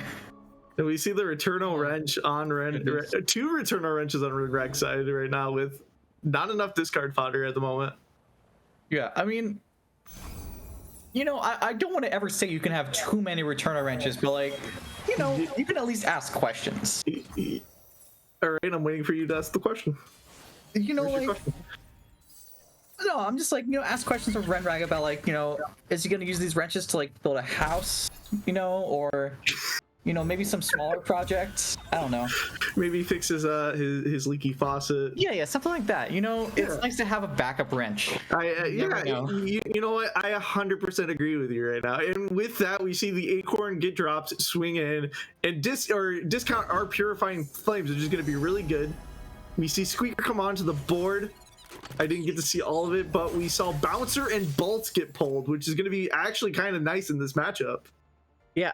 Like, unfortunately, you know, Renrag's doing cool stuff. Like, with the, you know, we got the Returner Wrench on the Squeaker, but then I just look at Samsam, and Samsam's gonna have 8 elusive damage next turn, and, you know, what's gonna happen then? Also, I do want to point out that we did also get a buff to Targonian Telstones this patch. Oh, true. That, Hush is now 2 mana, which is absolutely massive. Yeah, it gets doubled by Seraphine. True, it does get doubled by Seraphine. You are right. I did actually get Hush off of Seraphine earlier today, and it was honestly pretty good. Oh, you can Hush is now in the pull for Seraphine. You can actually pull Hush off of Seraphine. Oh my gosh! So exactly. Now we get Purify and Hush now on top of that. That's actually crazy. Oh, true. Yeah, I think we definitely just trade off the Acorn. We don't have this Sump Monument yet, so, you know, Acorn's dying to most things anyway. It's not really pushing that much, but we're saving 2 health here, and we're chipping back in for 7. I also do like the choice. That's another Purifying Flames. Oh, dear God. It's fine because we have a 2/5 elusive blocker right now, which is honestly, I like the tech of getting Shadow Tech Assassin. Yes, but we also have a lot. Like, that's cool and all about the 2/5 elusive blocker. It really is quite cool. Because now we can kill this Teemo. We can kill this Teemo next turn. Yeah, sure we can. It'd be a, you know, we can kill the Teemo here. It's sure, I'm just saying, just hypothetically, what if another 4/4 Teemo came down? Just like purely hypothetical. You know what? That's not gonna happen because it's not real. I'm just like kind of thinking through our lines and just, yeah. We see Augmented Clockling come out with Esmus, Lodestone, and Blowback. I think we're just gonna go for the Esmus. Oh, okay. Never mind. I guess Esmus is just a better Lodestone. Yeah, Esmus is just a free Lodestone and a free unit. Now we just throw it on the board, get a free Chime. All right. There goes the first and only, surely, 4/4 Teemo. Exactly. There's never going to be another 4/4 Teemo in the history of history. You know, hear me out. It could be a 5/5. You're right. It could be a 5/5. We are starting to get, you know, dangerously low. This is kind of what the issues of, like, this is why this deck really liked Sump Monument, because we just get to say, actually, no, you cannot damage me without my consent. So we're representing 5 damage in hand right now with the Jinx, and we're not able to actually. I'm sorry, were you counting Renrag's damage? Yes, I'm counting Renrag's damage. Sorry. I see. That was your mistake. Yes, my mistake. Yes, we're on Renrag's side. We're representing 5 damage in hand right now. Do we have enough to dump? Or for it doesn't even matter right now? Yeah. We can't dump fully to mana, but also Renrag's gonna survive this attack barely. We're gonna see the blowback coming down. We get an extra 1/1 blocker, doesn't really matter. Samsam might need to pre-commit a Hush on this Jinx next turn to survive, which would be an extremely heads-up play by them. Wait, was that correct for us to do instead of hit the augmented clockling? We're saving 1 damage if we did it the other way. Yeah, I mean, let me look up what burn. 3 Mystics. Yeah. It could matter. Samsam's to top deck Mystic or potentially hushing this Jinx if Renrag's forced to pass back initiative. Sorry, I can't count.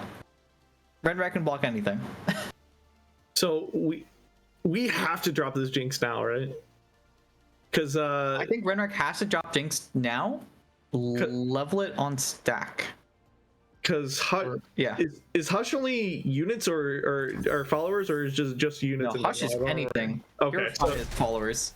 So yes, we need to drop this Jinx now. Oh, Renrag. We have to get discard fodder right now. That's not going to be enough. Oh no, that does it. Oh wait. Renrag yeah, it actually does. It actually does. Now.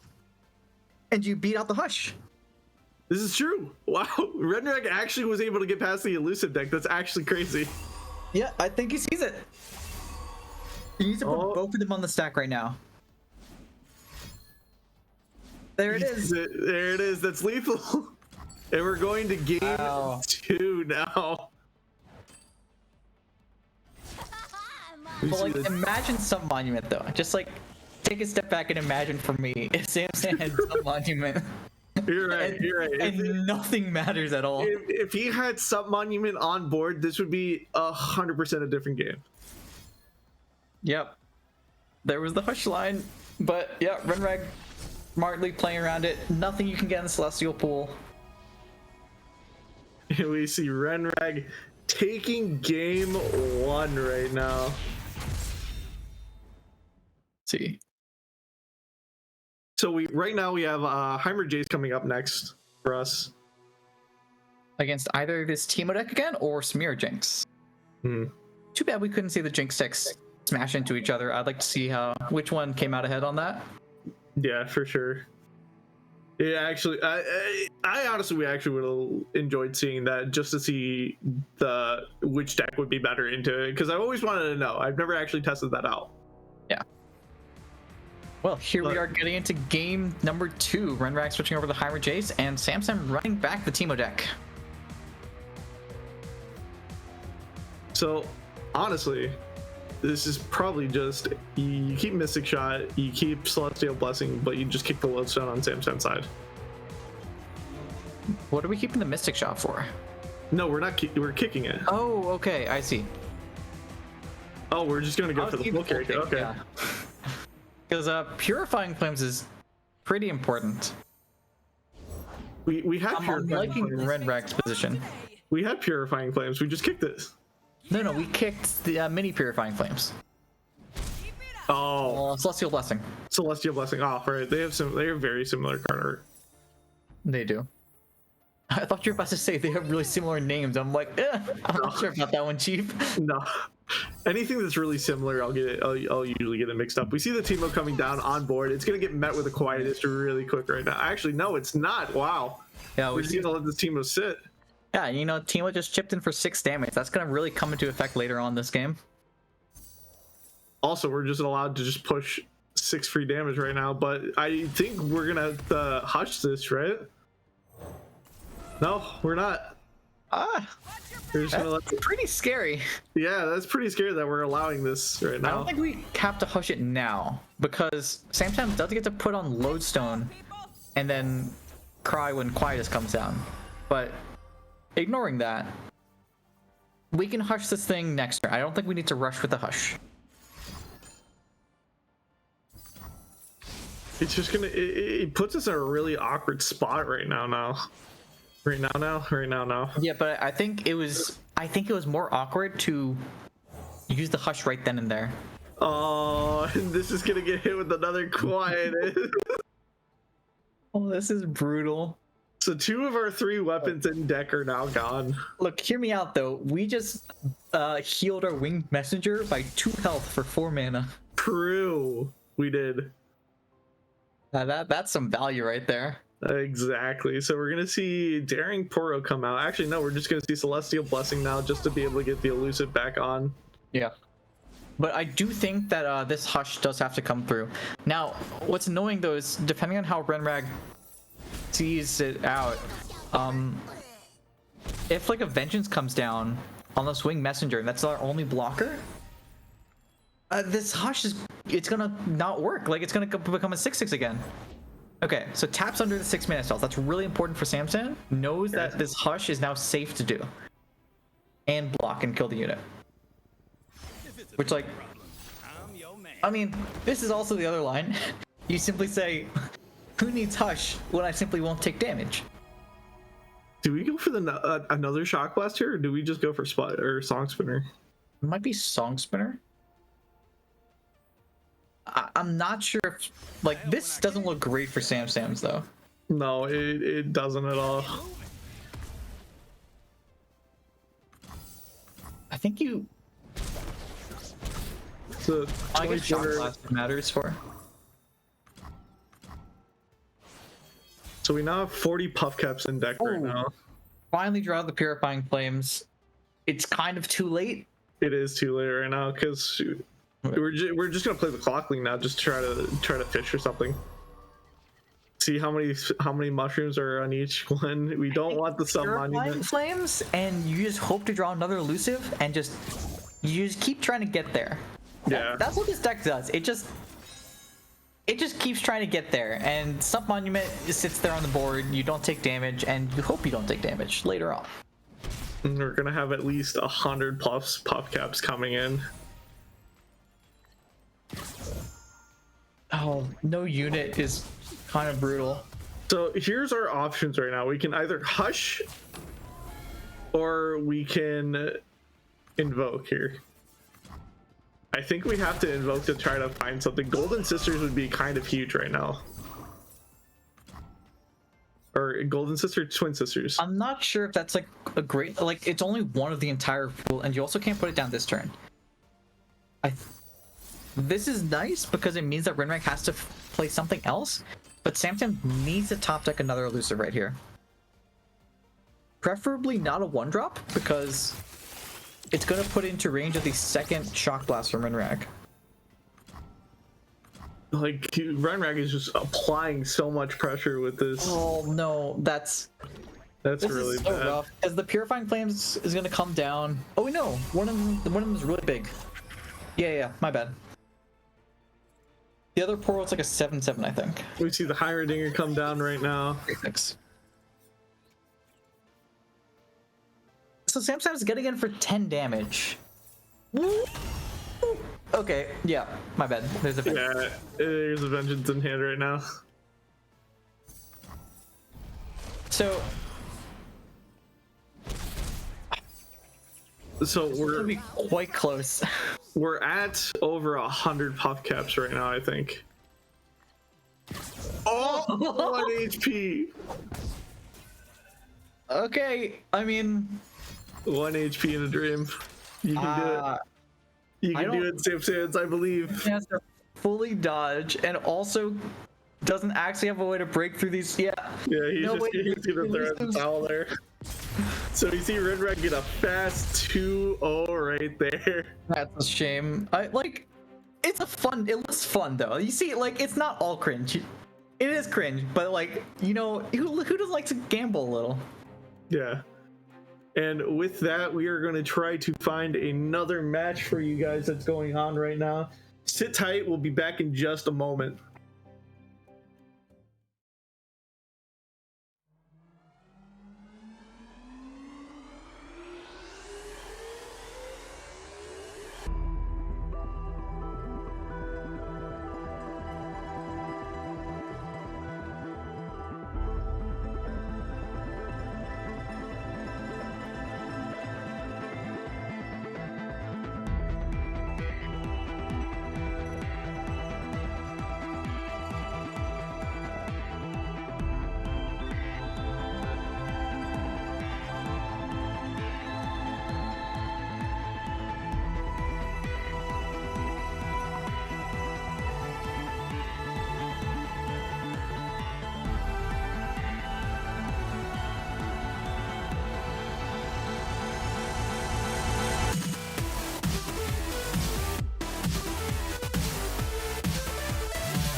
Welcome back, everybody. Unfortunately, all the other sets have wrapped up for set 2. We did have Chem go 2-1 into Ninja Duelist. We had Lysergic Acid go 2-0 into Symphy, and we watched Renrag 2-0 into Samsam. Sorry. Yeah. So as of now, BKB won the set 5-2, putting them right now. I believe they're now qualified for playoffs as well. Let me confirm this real quick. Yep, they should be, yeah. Yes, they are now locked for playoffs as well right now. So with that, we are going to cut it to another break. We just wanted to come back and fill you in on what happened. We are going to be watching the final game of the night, Duck Peak versus LTS. Whoever wins this match basically gets to move on. Whoever loses this match gets to basically go home. This all depends on if LTS lost their second set or not. So we will find that out once we come back from a break. Sit tight. We'll be back in just a few short minutes.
Don't fear what you don't know, 'cause we're far from certain fate.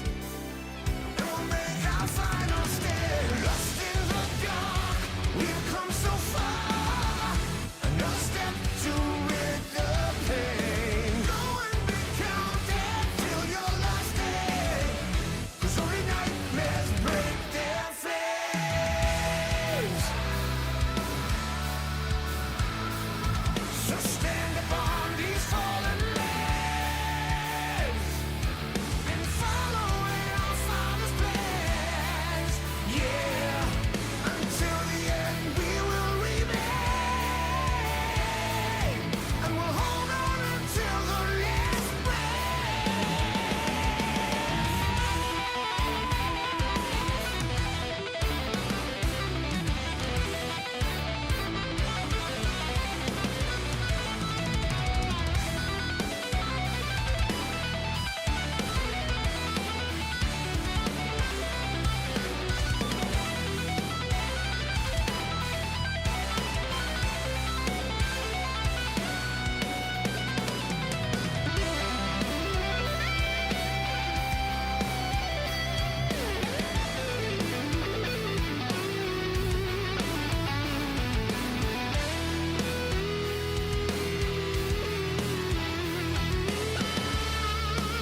Don't try to make yourself remember, darling. Don't look for me, I'm just a story you've been told. So let's pretend a little longer, 'cause when we're gone, everything goes on. You were staring at the window, and I said, I wanna take you to the sea.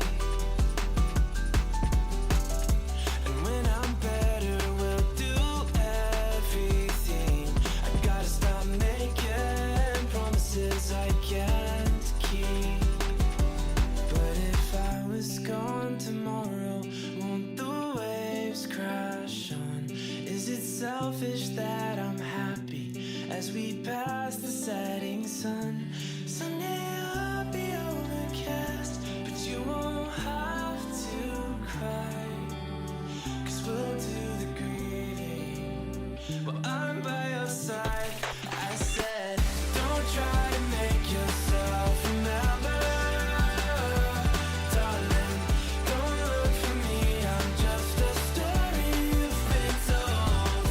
So let's pretend a little longer, 'cause when we're gone, everything goes on.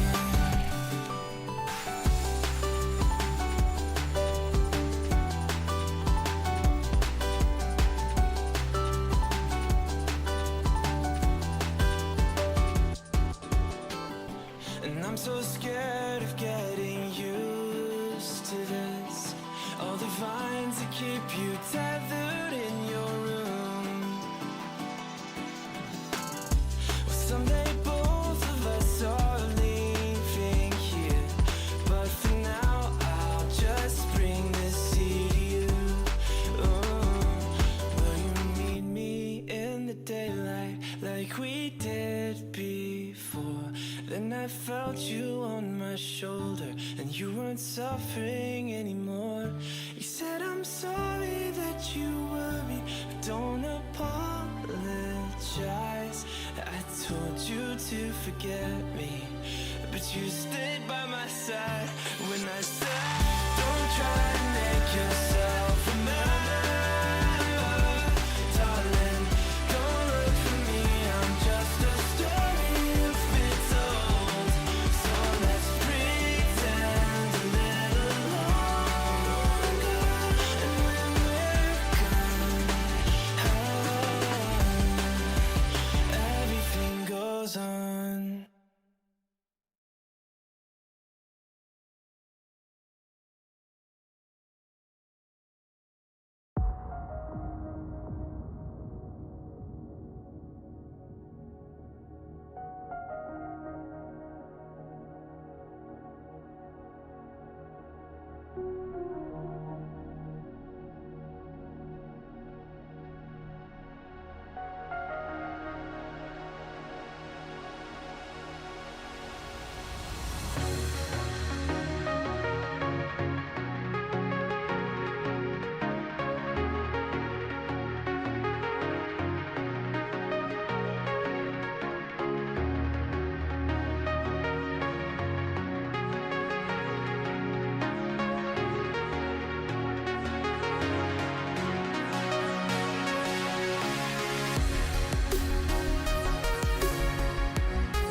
Welcome back, everybody, to week 3 of the Aegis Hearth of the Huntress League. I am Sir Hirsch, brought with me my casting friend, Fansora. I pointed in the right direction this time because I remembered. All right, Fansora, you want to give us a quick recap of what happened in the last set that we saw? Yeah, we saw, was it TKG versus Breaking Bandle? Is that correct? Yes, that is correct. Yes. Okay. Yeah. We saw the Teemo deck perform not quite up to par. Jinx put in a lot of work. Heimer Jace put in a lot of work. So it remains to be seen how well this Teemo deck is going to do in the long run. But yeah, and I believe, Breaking Bandle took that set. Yeah, Breaking Bandle took the set. We were all wrong. Yeah, Hooray. we were all wrong. Breaking Bandle took the set 5-2, so that basically means they're pretty much almost guaranteed for playoffs right now. But now we have Duck Peak versus Lotus Esports in the final collab set, and this is an actually really interesting match. We're still waiting on the match results from their match against ABGN, but if the match results are positive and Duck Peak does beat ABG Noxus, Puffcat Peddlers beats ABG Noxus as well, and Lotus Esports win this set, we will have a 3-way tie in this group. So basically, too long didn't read or too long didn't listen, I guess, in this case. Whoever wins this set is pretty much guaranteed to go to playoffs right now. Well, depending on how tiebreakers come out, it's possible that, whoever wins this set doesn't make it off of tiebreakers, I believe. It gets down to the nitty gritty. We have to we have to actually crunch a bunch of numbers to actually figure this out. So PCP, they're in the clear. Everyone else, you got to win your matches, I guess. We'll find out. Pretty much. All right, let's get right on into these decks. I want to see what everybody's bringing for the team collab set right now. And so far, we have Nora Nar, which we actually got to see a little bit earlier today. Fansora, you want to give us a quick rundown of this? Yeah, this is like the Freljord Swarm deck we saw earlier. I don't think we saw it win a match because I think we had to switch players, so we didn't quite get to see everything that this deck can do, and in particular like the Warden of the Tribes top end. But yeah, this is just kind of your standard Bandle Swarm with Warden of the Tribes, and some of the new cards like Glacial Saurion. So I'm not sure how well this, like, we haven't seen this pop off quite yet, but I think I'm interested to see if it does. It looks really potent. Yeah, like the Swarm strategy from Bandle has always been up top as like a decent strategy. Yeah. But the one thing is like the lack of removal really shone through on that one game we saw. Forget what it was, but I remember like them not having their one pie toss was a little rough. It was the mirror the Nar mirror or Nora mirror matchup, Nora Jin versus Nora Nar. Oh, right. And yeah, so not having any sort of removal is a little rough. You're banking on being on board, and that's like your only thing, or getting stuff off of Contrologist. And people can exploit that, especially when they see your deck lists. Yeah. Moving on to the next deck from Lotus Esports, we have Jax Ornn, which we haven't seen it yet, but honestly, with the buffs, I still think it's going to be a very stronger deck right now that we're able to have Overwhelm on Saurian. Yeah, I mean, we haven't seen this deck this time around, but most people have seen enough of Jax Ornn to get the gist of it. Just make a big weapon, make a bigger weapon, and then swing. Yeah. One thing I do like about this deck a lot is just basically also teching in Buried in Ice on top of Wild Claw Ferocity. I just love the interaction between Wild Claw Ferocity and this deck. You're just able to make a big unit and then just turn it into an Overwhelm unit. Yeah, I mean, I'm with you on that on Buried in Ice especially. Just like I said earlier, it's the mental game of knowing that your opponent has Buried in Ice in their list and having to think, do they have it right now when I want to develop? Yeah, so there's also a really funny interaction that I just not thought of now that we see that Hush is running amok in this meta right now. There are really funny interactions to where you can if you have a flipped Ornn on board, you hush the Ram after it's flipped. You can it still stays on the board next turn, so you can Wild Claw Ferocity that, keep its stats, and it just becomes a permanent unit now. Whoa, wait, so the ram is like a buff, so it's on top of the wild claw? That's how the interaction should work, if I'm not mistaken. Oh god. All right, well, hush with care, I guess. Hush with care. So it seems like Red just DM'd me what are the match states right now. And I'm trying to understand it. He's gonna have to explain this to me. But in the meantime, we are going to move into the next deck here, which we have Vayne, Quinn, AraX. Take this away, Fansora. Yeah. We did see this deck earlier, and I think this might be the. I mean, Jackson is definitely individually strong, but like it's so popular that people are gunning for it. I think Vayne, Quinn, AraX, like this is definitely a very strong deck that's it can very easily beat out Jackson in the numbers for this week, just because it's like doesn't have quite as big a tar in its back, and you know, Ranger Knight Defector into Harp will just shut down some games against certain decks. It kind of does a little bit of everything you want. It's got a bit of the removal healing too. Most decks aren't running healing, and having that AraX like changes the breakpoints in a lot of the Jinx burn decks or even stuff like Riptide Rex. All right. So I just now got finally just now got confirmation. Slow down, Hirsch. You got this. Whoever wins this set basically gets into playoffs. Now it is 100% confirmed. Ooh. That'll be interesting. So it's win and into play-ins, I believe, right? Yes, win and into play-ins, lose and out as well. So thank you, Red, for that clarification. Thank you, Red, for the clarification. He is the man behind the computer, running all the stats, crunching all the numbers for us. If we didn't have him, we wouldn't know what the hell is going on. Moving on to Duck Peaks decks now. We have Teemo Elusive not Teemo Elusive. Well, not Teemo Elusive. It's just Puffcaps. It's just Puffcaps, the one I was talking about earlier. Yeah. What's kind of interesting about this deck is like as it got refined more and more over the past week, no one runs Caitlyn anymore. Caitlyn's too slow, and you just go all in on the Puffcaps. Is Caitlyn still too slow? I mean, I haven't seen any Caitlyn in the current list for a Teemo. I know, but I've always wondered why people have decided to cut out Caitlyn, and I never understood why. Well, the current version, some monument honestly really changes how you play this deck. You're not running symmetric draw anymore, and you're kind of cutting down draw in general because you don't want to draw too many of your puff caps. You have like a bunch of predict draws, which means you can avoid the puff caps if you need the draw, but already have some monument down and a bunch of puff caps in your deck. You're much more all in on the Karina Condense as like a combo kill, just one turn.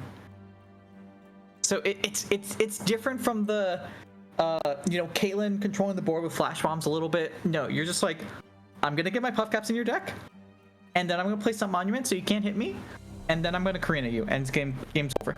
But the thing with Caitlyn is you don't even need the flash bomb traps to really control the board. Like Caitlyn still is pretty synergistical with. For level 2 Caitlyn is what you're talking about. Yeah, but like if you Karina and you hit like say 10 puff caps and you have a flip Caitlyn on board, your Caitlyn's doing an extra 10 damage, guaranteed. Gotta be honest, if your Karina hit 10 puff caps, you're probably winning the game regardless. I know. I'm just throwing out a random number. But it's like, because there's no symmetric draw, your Caitlyn doesn't actually flip that quickly.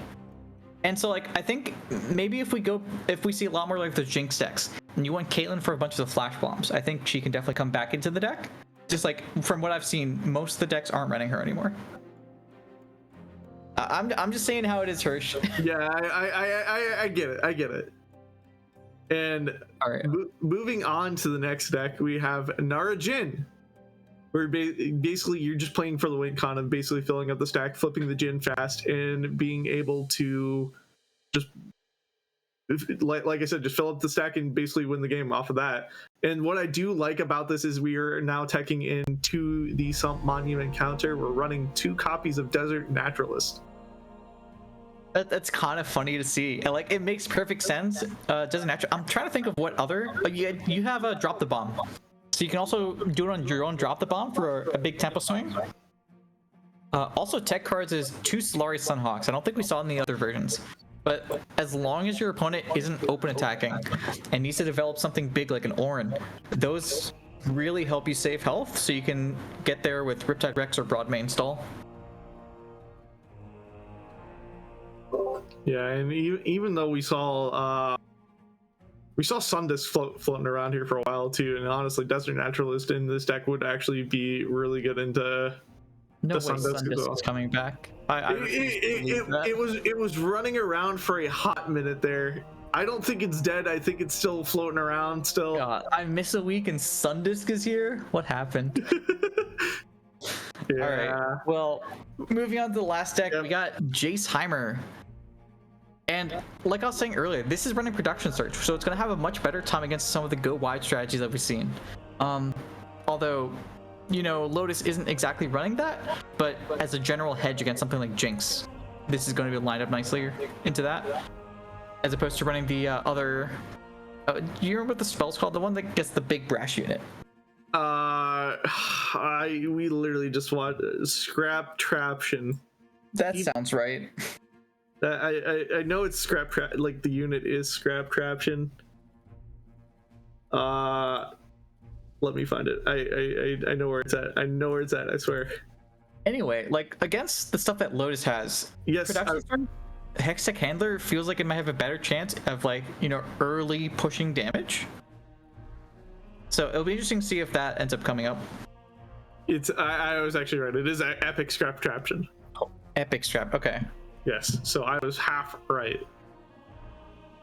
But yeah, also teching in Sputtering Songspitter on top of that as well, and opting not to go for the Ruination, just ignore all these go wide decks like this Jin Nar deck, or Jin Nora deck. Sorry. Yeah, and I'm sorry. They're running Nara Nora, so they're gonna have a pretty hard time in that deck, I think. Yeah, that one's gonna be a little tough, I think. Yeah, I'm not sure what the bans are quite yet. Yeah, we're still waiting for them to give us bans right now.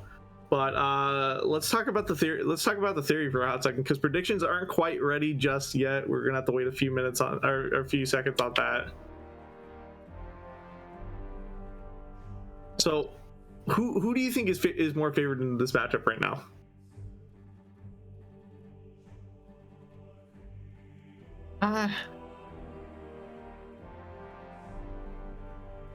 Who did I say? I think it's gonna be Duck Peak. Just look at the list. Sorry, I'm trying to remember what I was thinking earlier. Right. It's all good. I think it was Duck Peak wants to ban the Vayne deck, I think. And then, you know, Jaceheimer can get there against those decks. The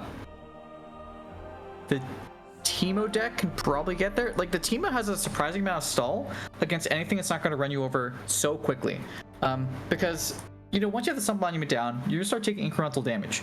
But it's much better against decks that are trying to push a bunch of damage in like the 6, 7, 8 turns, as opposed to like 4 and 5. Because then you draw back those tough cats way sooner. So something like Vayne Quinn, which can put a lot of pressure on, especially with like Ranger Knight Defector, or even just like Quinn Scout, and Vayne Tumbles, that's probably going to be the hardest time for the Teemo deck, I think. Yeah. And honestly, like similarly against like Narjin, before Broadmane, you don't have a great time removing some of the threats that Vayne Quinn has, and there's like Tough and all sorts of nasty stuff like that you know, Narjin doesn't really want to deal with. Mm-hmm. And predictions are finally in. We're 3 for 3 tonight. Everybody's right. on the same page. Ride together, die together. Ride or die. Ride or die. All right, let's get on into this matchup theory now. Or we'll finally look at these matchups for sure. Yeah, honestly, I think it's the Aatrox ban. I can agree with that. It's either the Aatrox ban or we're banning Nora. We like we said earlier, we haven't seen it really pop off, so it might not be a great deck. I don't know too much to really say about this deck. I haven't seen this deck really play out yet. So like the thing with banning that deck though is, like, if I'm Duck Peak, I'm seeing that deck for the first time presumably, and I'm seeing 2 decks that have definitely proven themselves, and I'm seeing Nora. And I'm thinking, okay, I've played against Bandle Storm decks before. my decks can probably do fine against these like medium speed Bandleswarm. And there's also two that I know are very strong and potent decks. Now, the Nor deck could be really good, but it hasn't proven itself. So like, it remains to be seen whether that's going to be like a reasonable take, or it's like, oh, maybe it's secret tech that Lotus has, and you know, you should have of course seen that, like, oh, of course it's broken. But I don't think it's necessarily gonna be the case. So yeah. I don't think we need to be scared of that deck. I think the deck we're banning on Duck Peak's side here too is you're obviously going to take out the Heimer Jace, right? See, like we're go wide boards, or we're go wide board decks. We're two mid-range decks. Like, you want to take away anything that has hard removal for basically any of our bigger units, and that's the Vengeance deck. Yeah, I can definitely see that. And like, it's kind of weird because like I feel like the Teemo deck could also be an issue, even though it's like, Teemo decks are just weird in general. Not the other elusive deck, but yeah. So there's the AraX ban, but I can understand if they want to ban Teemo just because it's a bit of a curveball, and as long as Teemo can stall, I think Teemo's fine stalling against the Nor deck. I think it might have a little harder time stalling against the Overwhelms. But yeah, there we see the Heimer Jace ban. So basically, as we predicted. One thing to think about is, like, if we're able to drop Nora on curve, we have a blocker for Teemo. The thing with the Teemo deck is you don't need that. It'd be great if that didn't happen. But as long as you get Puffcap Peddler and a couple Puffcaps going, you can pull wins out of nowhere, especially if it's a deck like Nor, which is going to have moderate on-board presence, but won't be able to push through stuff like a Chump Wump very easily. Well, like what I'm saying is like this deck wants to be able to throw Puffcaps in the deck as fast as possible.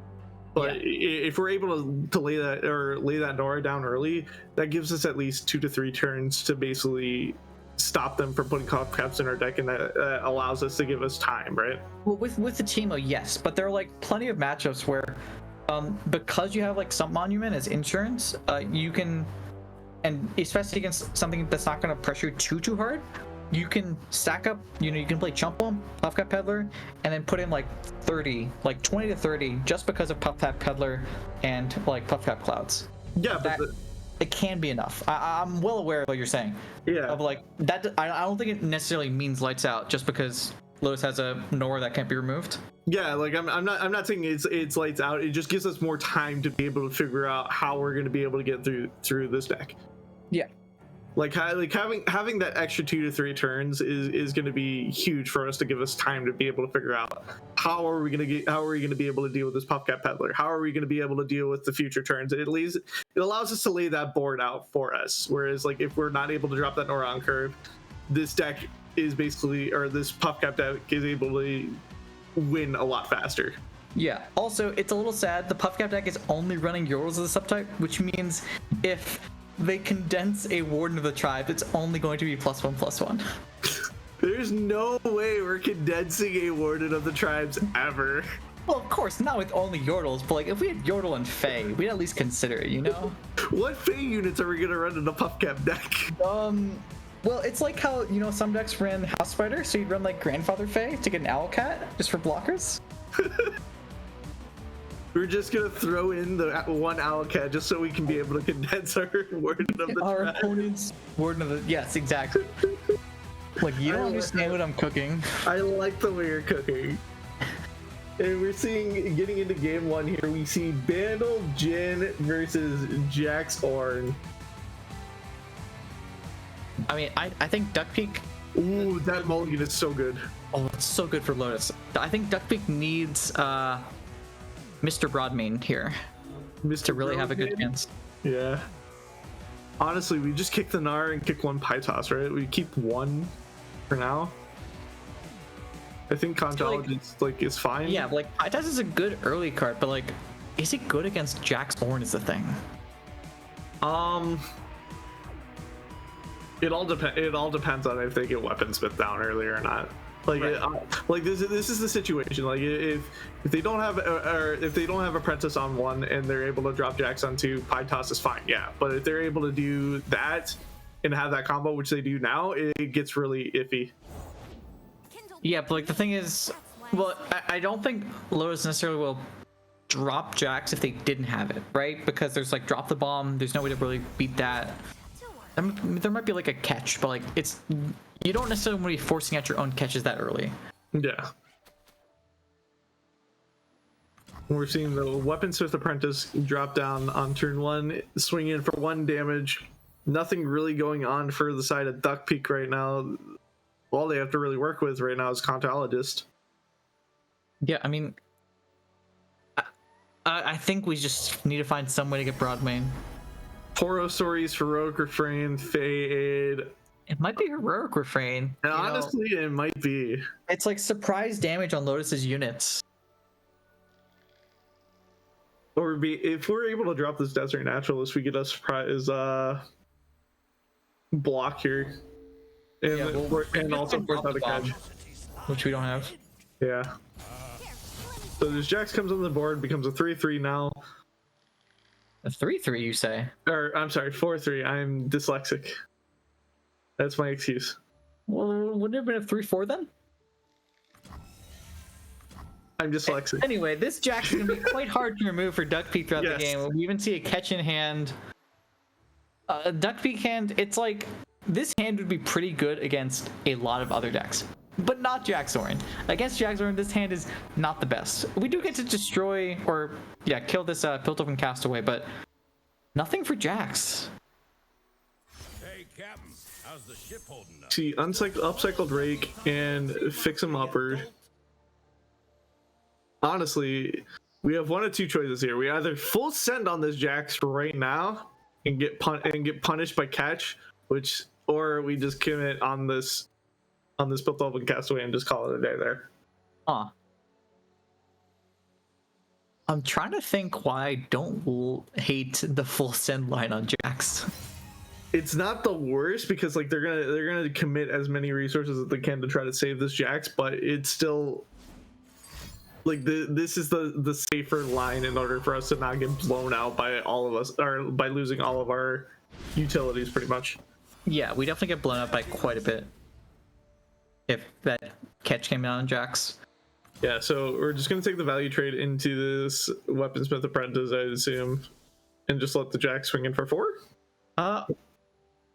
Maybe trying to think. Oh, we can maybe get a better block off this. Okay, but yeah, we like you want to slim down the units a bit, just because of these weapons getting recurring value. You can't play weapons if there's no one to hold them. Exactly. So Jax is able to swing in for 4 damage, get progressed on his level up. Still not much really going on for the side of Duck Peak. We have the option to kill this Jax next turn now, but we're still going to be committing 3 cards for this. And like technically, it will go through, but that's so risky. I think I like this. Yeah. You play the Gnar. We have the group shot in hand. Yeah, And we have so, the group shot for the catch. you know, against something like a Jax's spell.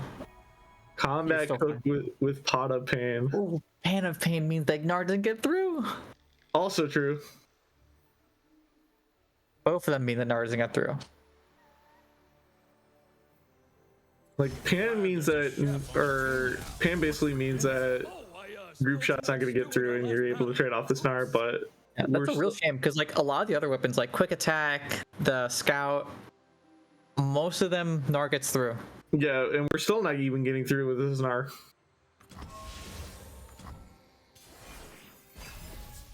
Like those were the hits that we don't want to see on anything when we drop a Gnar.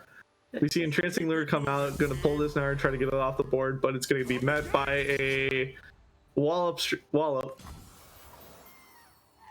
just to be able to keep this Gnar, or this. I'm like tripping up on my words. Gnar, Thank you. yeah, same Yes, thing. same thing. Very, very similar sounds. Yeah, that's what I think when I hear their voice lines. Yep. You know, Jin talks about like art and murder, and it just sounds like yeah, or whatever Gnar noises that he makes. And then you just hear Jin say Damaglio. Yeah, exactly.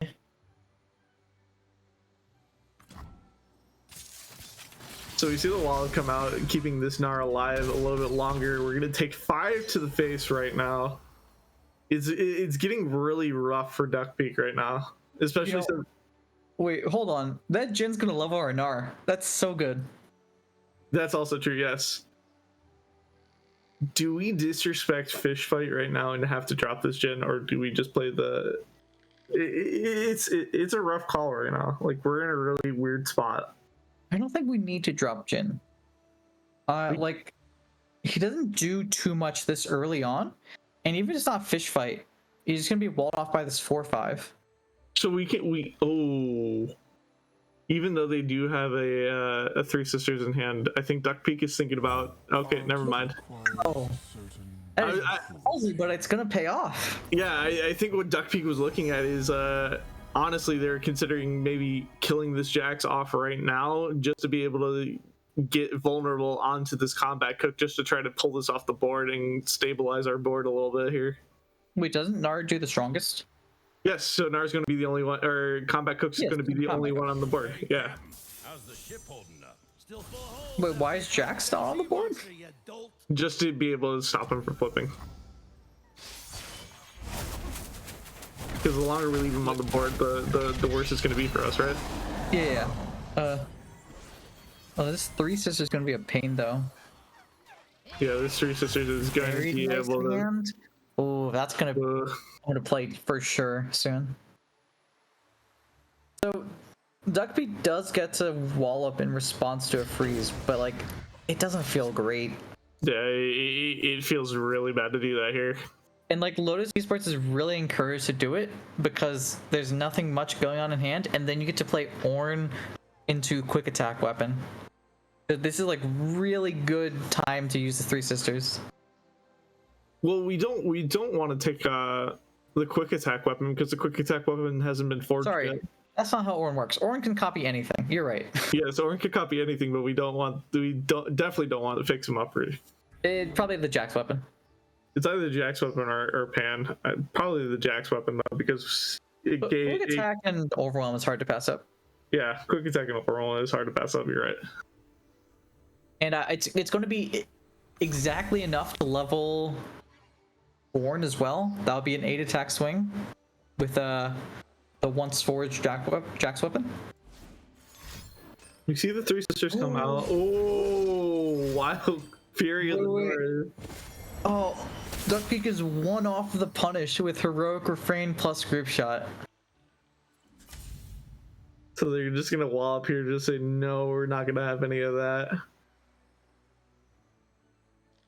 This is still probably the play. You just like, you need units on board. You can't let Jax level here. That would be crippling. But what are you doing though? Yeah, we do get to push at least five extra damage to the Nexus, but I think we might try to ping off Jax as well. We kind of have to right now, honestly. But like, we're playing into catch, but we know one catch. Yes. And there's also one here to help. But this is the best time as any to go for it, I think. Here to help is 3 mana, right? I think it's 3 mana. It's showing, I think it's 2 mana. In the deck list it says 2 mana, so I think it feels like a 3 mana, but I think it's 2 mana. Here to help is a 2 mana card, yes. I don't know why. I would have sent the group shot though. I don't want to let Lotus draw into like Jax's Counter-Strike or anything. Yeah. But I think we want to keep. I think we're just holding on to this group shot just to be able to get as much value out of it as possible. Whoa! This ain't just a lamb. All right. We need to kill Jax here, and it will. Oh, it's not going to stun in the right order. No, yeah, it's not going to stun in the right order. I believe if Duckpeak throws this, it's going to stun the Jax and then kill the Jax. Yes. That's how that ordering would work, because Piltover, it goes by cost as well. So Piltover and Castaway, since it's 3 costs, It's 3. Yeah. That's like mildly unfortunate. You could get around it if you want to stack something else on top. That I don't necessarily think it's worth it to send the group shot just for that. you'd be. I mean, there's nothing else to stack on top of it, right? Here's a group shot. It still goes in front. Oh, yeah. Yeah, you're right. Because the trap doesn't spawn until It doesn't interrupt the stack. Yeah. So we see Entrancing Lure come on this orange just to pull this Jhin off the board right now. Orange going to be able to flip now. So he could be alive at 1. That's an option. It might be fine. It's a really rough spot. Okay, well, here's the thing. Like, this this Ornn is going to be swinging in with a 10-10 Overwhelm. We don't have anything for that.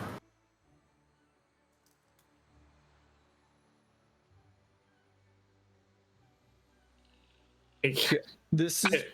I don't see an out for Duck Peak, honestly. Yeah, it's been like kind of doomed for a few turns because of the no Broadmain pull, and honestly, Broadmain isn't enough because there's nobody to kill the Ornn. You need like Broadmain into drop the bomb. Yeah. It's just it's very unfortunate like how like this hand was able to play out right now. Yeah. We weren't able to draw enough answers early on. So we see the Ornn flip now. Pretty much Avenging his die here. Yeah, like it's just a formality.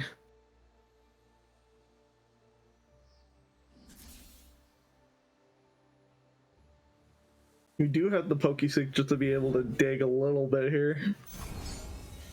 But I don't think there's really going to be anything for us to bail us out. Okay, Drop the bomb. I was going to say, it needs to be literally drop the bomb into Mr. Broadmain. But I think it's still not enough because Lotus has the second Ornn. Yeah, it's still not enough. But I do appreciate this. This is going to their routes. Yeah, they're definitely playing to their outs right now. Can they get a Broadman? No. Oh. So we're able to develop another blocker here. Yes, or two blockers. We don't have another stun, do we? There's only the one wall, which means we're always dying to the Ornn Ram. There's only one wall up, which we saw, and there's no mini morph, so I don't see it.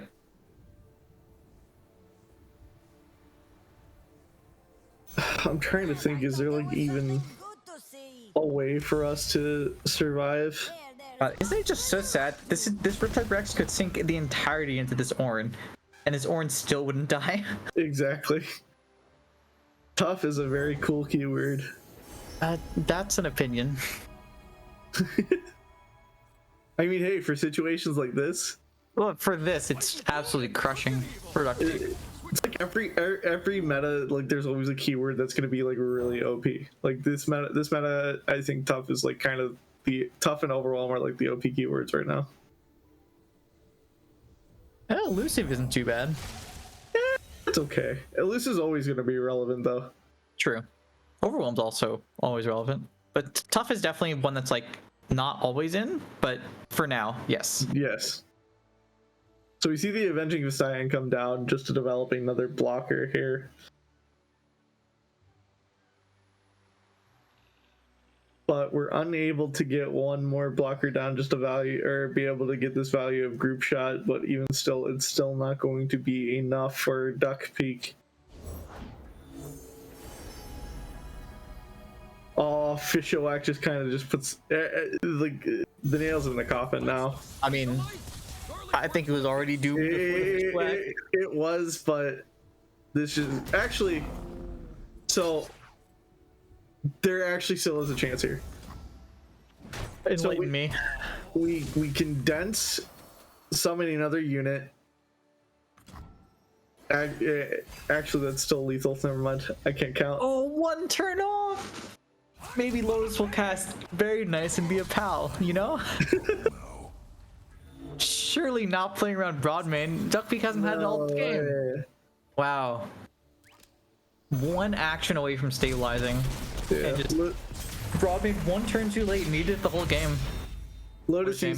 Esports taking game 1 on Jax Orn. So we have Bandle or the Bandle Storm deck left right now to see. Right. So we get to see another run back of Bandle City Jin versus the Bandle Swarm deck. Maybe we'll be able to see the potency of this deck and see if it will actually pop off this game. Yeah, I'm definitely interested in seeing how the Wellness deck performs. Let's see. And if not, at least we have Teemo. Teemo is we don't have Teemo. Teemo's banned. No, Jason. Oh wait, no. Yes, you're right. I'm sorry. Teemo always will prepare. Never underestimate the power of the Scouts Code. That's what I was told by some random person. It could be anyone who said that. Yeah, I can't remember who said that. It literally could be anybody in the world. Oh, it is the Teemo deck. Oh, Let's go. they heard our call. Right. Okay. So, I think I like this hand. For Teemo Yes, or for Lotus. for Teemo. Sorry. I'd have to agree. Like this is like the. Honestly, if this time trick was a. Puffcat Peddler. Yeah, like this would be the perfect hand. I mean, honestly, you don't need Stump off the draw. Yeah, it's just nice to have on top of it. Ooh, this is also really good. Oh. Lotus also has a really nice hand as well going for them as they have double Omen Hawk. Dude. I don't care. Duckfeet's going to win this game. I wouldn't count your chickens before they hatch. This is if I'm playing Puffcaps, that's all I'm doing. Or in this case, I wouldn't count your ducks before they hatch. Ha ha! The silence is deafening. Oh no, I made Fansora leave, actually. I'm not sure if the Discord ping came across properly, but No, but I conveyed it very well. thank you. You're welcome. Okay, so you're tell me what you see from Lotus side, and I'll tell you what I see from Duckbeak side. I see a potential to get really big units on the board and present really big threats. Okay, I see a level Teemo. I mean, Those but are equally good things, surely. I mean, yes, but we have also ways to deal with Teemo too, right? Is that Bandle Tailstones? Okay, there is a way to deal with a level Teemo. But our only way of really dealing with it is if we go Harpoon. Yes, which will be the entirety of turn 3. But Yes. I think it is necessary for Lotus to do. But what are we going to be ending up discarding? Like, do we just discard second Omen Hawk? There's no way we discard Three Sisters, right? Probably second Omen Hawk. Three Sisters is too. Honestly, if you're killing this Teemo, Three Sisters is not the most important thing in the world. Except if you're using. So Duckbeak doesn't have. Duckbeak can wait until a not group shot, Pine Toss is leveled up as Teemo before committing the Teemo Puffcat Cloud. If Lotus just sends the Harpoon here, then Duckbeak just gets to play another Teemo. This is true. I think it's gonna happen. I think Duckbeak's just gonna play like Poison Dart here on the Conchologist. Pass down, or even maybe they can probably just play Stumpworks Monument as well. So this happens. Lotus plays Owlcat. Duckbeak plays Stump Monument. Next turn, Duckbeak plays Chump Wump. Lotus shoots Teemo. Turn 5, Duckbeak plays Teemo, plays 2 Puffcat Clouds. Lotus has like 50 Puffcaps in deck. I think it's still too early to drop Stump Monument, though. I'm just saying that based off of how the mana works out. Yeah, I get that. And so roughly speaking, because you're putting 4 in your deck, you like take the number of cards in your deck, divide by 4, and if you have that many turns left or more, then you shouldn't play it. Otherwise, you should. So like Duckbeak probably has like 30 cards left in deck. That's like 7 turns. If there's 7 more turns in the game, then it's too early to drop it. We also see a Nar get dropped on the side of Lotus Esports, and also got hit by the Omen Hawk as well. This is Wait, Lotus is gonna have Pytos Pokey to kill the Teemo. We yordles in uniform. this is true. They will have Python Pokey to kill the Teemo right now. So they're gonna be able to buy themselves one more turn because they're gonna just hold on to this until the next swing, right? Once Teemo swings is how long they're gonna hold on to it. Can't spoil the surprise. Ooh. I Excuse you. don't know about that. I guess saving health, but so I think if this was the play, I think you drop Sump on you last turn if you're worried about saving health. But that was before we knew a Nar was gonna be dropped, or before a Nar was gonna be dropped. Yes. Yeah. That's true.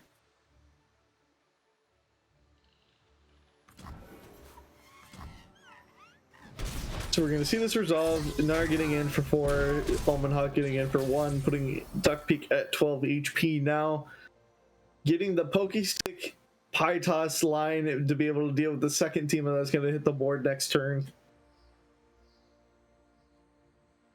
There's still a second chump bump, so I don't think Lotus is putting enough pressure that Duck Peak can't stall a Sump Monument with their current hand. Pokestick's gonna cycle, Nar's gonna be a 6/6 overwhelm. That's gonna start putting a lot of pressure on, but I don't think it's quite enough in time. Unless Duck Peak gets really unlucky with their Karina hits. So this is rough because since we haven't drawn our Puffcat Peddler at all, this level Teemo has to be able to stick, and there's just no way for it to stick. If we get this a level Teemo to stick and we're able to swing into the board, we're in a more comfortable spot. We still have a second Chump Womp and a Clockling to cycle or to look for a Puffcat Peddler. So this turn we can play okay, that works. Yeah. So I think Duck Peak's just going all in. So I get what you're saying, that team is going to be removed here, which is unfortunate. However, there's still going to be 30 Puffcaps in Lotus Esports deck, which means it's 1 a turn on average. Karina's going to come down, deal 5 on average. If Duck Peak gets a Condense or another Karina, it's just going to keep stacking. And of course, it's Puffcaps. You just get lucky. It's that simple. There's no luck in Puffcaps. It's all skill. You skillfully put all their Puffcaps on top of their top card. Oh, right. That's what my teammate used to say about picking your top decks. Yes. Yes, even though Kawako is not playing, he is a very skillful Puffcat player. He was one of the people I was telling you about earlier that was able to get 150 Puffcaps in his deck at 5 HP. It had only 15, 20 cards in deck and only top deck 3 Puffcaps. Man is insane. And just better player. And I see the line. Yeah, I kind of like this. The idea is that you don't need to go so turbo all in on Puffcaps. This is enough that Teemo hitting and putting 15 extra in your deck, or I think it's 13 by now. That's actually enough. Which means if Duck Peak can play Clockling into a Puffcat Peddler, that's an extra 9 they're putting into the deck. Yeah. And when it's removed anyway, then this is so much better.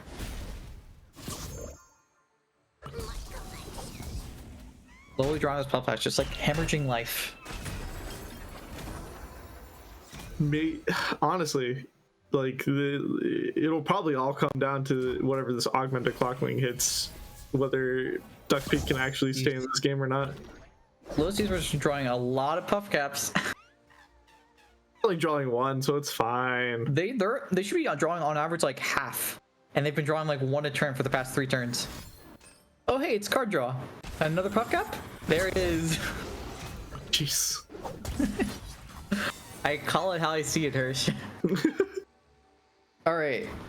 Puffcat Peddler and Duck Peak is in a great position. So there was a Arena is also a good. So there was a line where Lotus Esports could have set up for potential lethal on next swing. So if they Three Sisters into Fury of the North, that pushes 7 damage, puts them at 5 HP. We have Harpoon in hand with Bandled Telstones, and we have Perilous Pastry that puts an extra 3. So we just needed to find 2 damage worth of burn, or just have this Gnar stay on the board like that. So that's some amount of risk there, because if you're on Duck Peak's side, you're seeing this like unbridled aggression. There's something up. You know there's a conch card you haven't seen. There's something up if Lotus is doing that, which means if I'm Duck Peak, I'm more inclined to play Sun Monument first action next turn, or this turn. That's fair.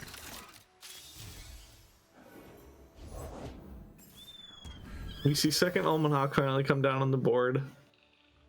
And to be fair, I think Duck Peak should be playing Sunperk's Monument anyway, because next turn they're not taking any damage, so they're not adding. There's Puffcat Peddler. Next turn looks like Sun Monument, Puffcat Peddler, triple Mushroom Cloud. That is pretty huge for us right now, honestly.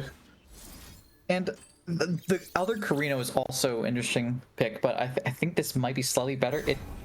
I don't actually know the math on versus. Yeah. I think this is way better. This is a way better line, honestly. Another Puffcap. So I think I would start Sun Monument.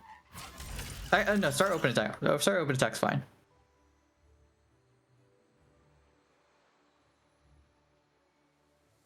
But yeah, like, this is what's so good about Sun Monument, is that no matter what Lotus does next turn, they can play Warden of the Tribes, they can play Buried Knife, they can do everything. And it doesn't matter. Because all you need is that one action. Like, even if they open attack, all you need is a single action to play your Karina. And that's what matters in a lot of these matchups. Just having that extra action that Sun Monument affords you. And if you're lucky, going into next turn, like, if you can survive that turn, and they didn't put enough Puffcaps, you tend to get 2 more turns until they attack again. And dump another load of Puffcats in your deck. Yeah, for sure. That's why, like, one of the ways to play around this deck is you got to play extremely fast. Yeah. You can't slow down one bit. Like, you have to put this deck on a timer. This deck is trying to put you on a timer. You have to put it on a timer before it puts you on a timer. That inception. Yeah. To be fair, I think Lotus knows this to an extent. Like, I think they might be thinking about playing Electro. Ooh. I guess, yeah. Oh, if mushrooms could talk. Oh, whoops, am I right? Oh, that was an interesting pass. Yeah. I don't know what we're trying to hold up for.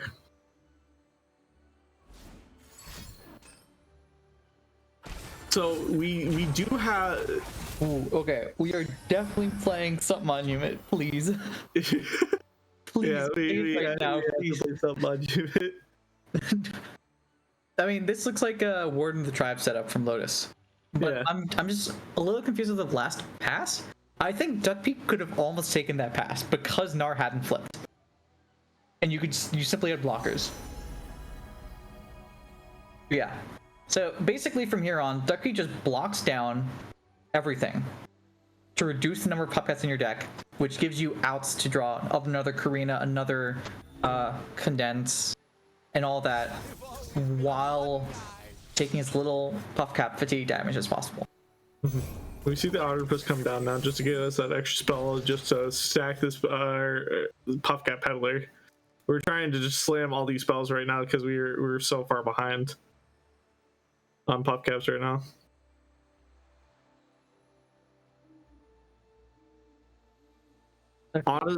Please, honestly, Monument.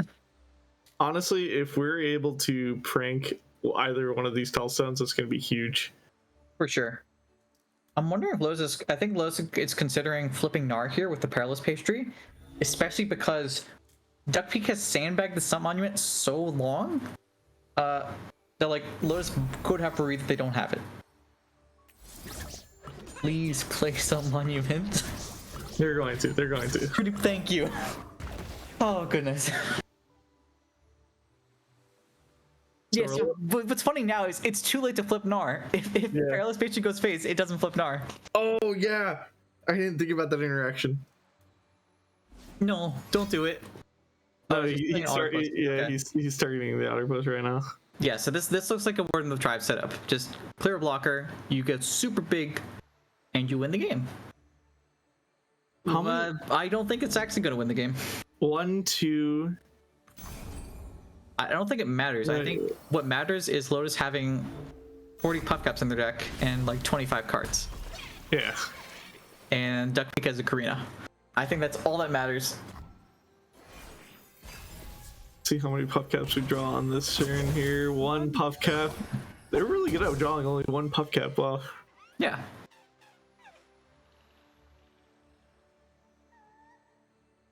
I'm not even sure how big this Warden of the Tribes is. I tried counting it. I only see 2 on board right now.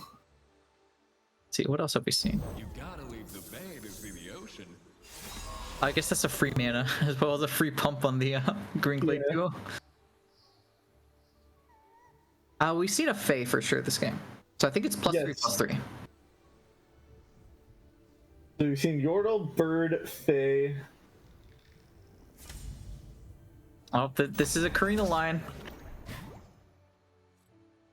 I think that's going to be able to... Let's see. Do you feel lucky, Punk? Why? Don't do it. It's not even worth it. It's not worth it. What is this? Oh, this This is signpost. This is signpost. It's just going to bounce it back. No. It's not even worth it. Okay, no, the puff caps are in the deck. That's what Duck Peak cared about. The Duck Peak cared about putting 3 extra puff caps before playing Karina, not about Yes, the like shot. this is worse for you. No, I think Lotus's out is not this. Lotus's out was pray Karina whiffs, play War of the Tribes, and pray that Duck Peak dies in a single shot next turn. Like now we're just like asking. This looks like death to me. Yeah, this looks like 100% death to me. See, Bandle Telso's coming down. We're gonna see Heroic Refrain or Yordle. Oh, wait. Oh, that's gonna be tight. I forgot about that. I forgot about Yordle Contraption. That's why they were saving it the whole time. That's why. Oh my Okay. gosh. Let's see what happens.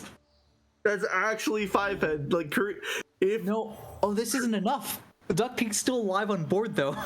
Duck Peak can still block down. It's not enough on board. Well, let's see if this is game. That's game. Oh. that was so. Oh, that was actually so clever. I forgot about that. Wow. I actually forgot. I forgot Yordle Contraptions was in Bandle Telstones. Yeah. That's crazy. That actually. Wow. I mean, Wow. I think Duck Peak was still in it because they had enough to block down and take like 3 damage or something.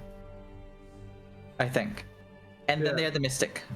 So they have to be super unlucky for Karina to not have like 4 or less.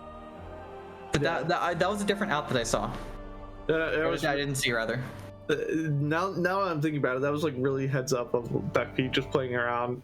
Like even though it's like really impossible to play around, but they kind of balanced that out really well with when they dropped Sub Monument. Just forcing awkward turns for them so they weren't able to destroy the landmark. Like they knew they obviously didn't know they had Bandle Telstones is what I'm saying, but like playing it when they did was like it forced Lotus to be in a really awkward position. That Bandle Telstones was manifested on turn 2. Yeah. Wow. That's just crazy. That was a fascinating game too. And we're moving on to game 3 here. There was a spectator error, so we will be missing missing Mulligan for a second here while we load back into game.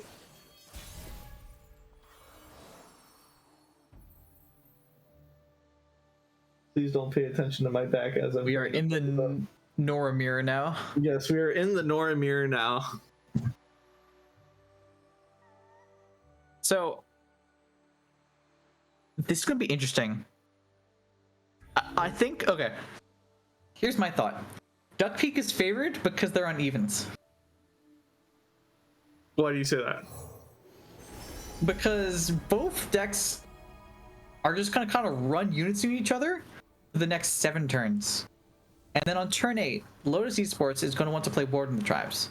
And Duck Peak is gonna want to play Rex, Condense Rex.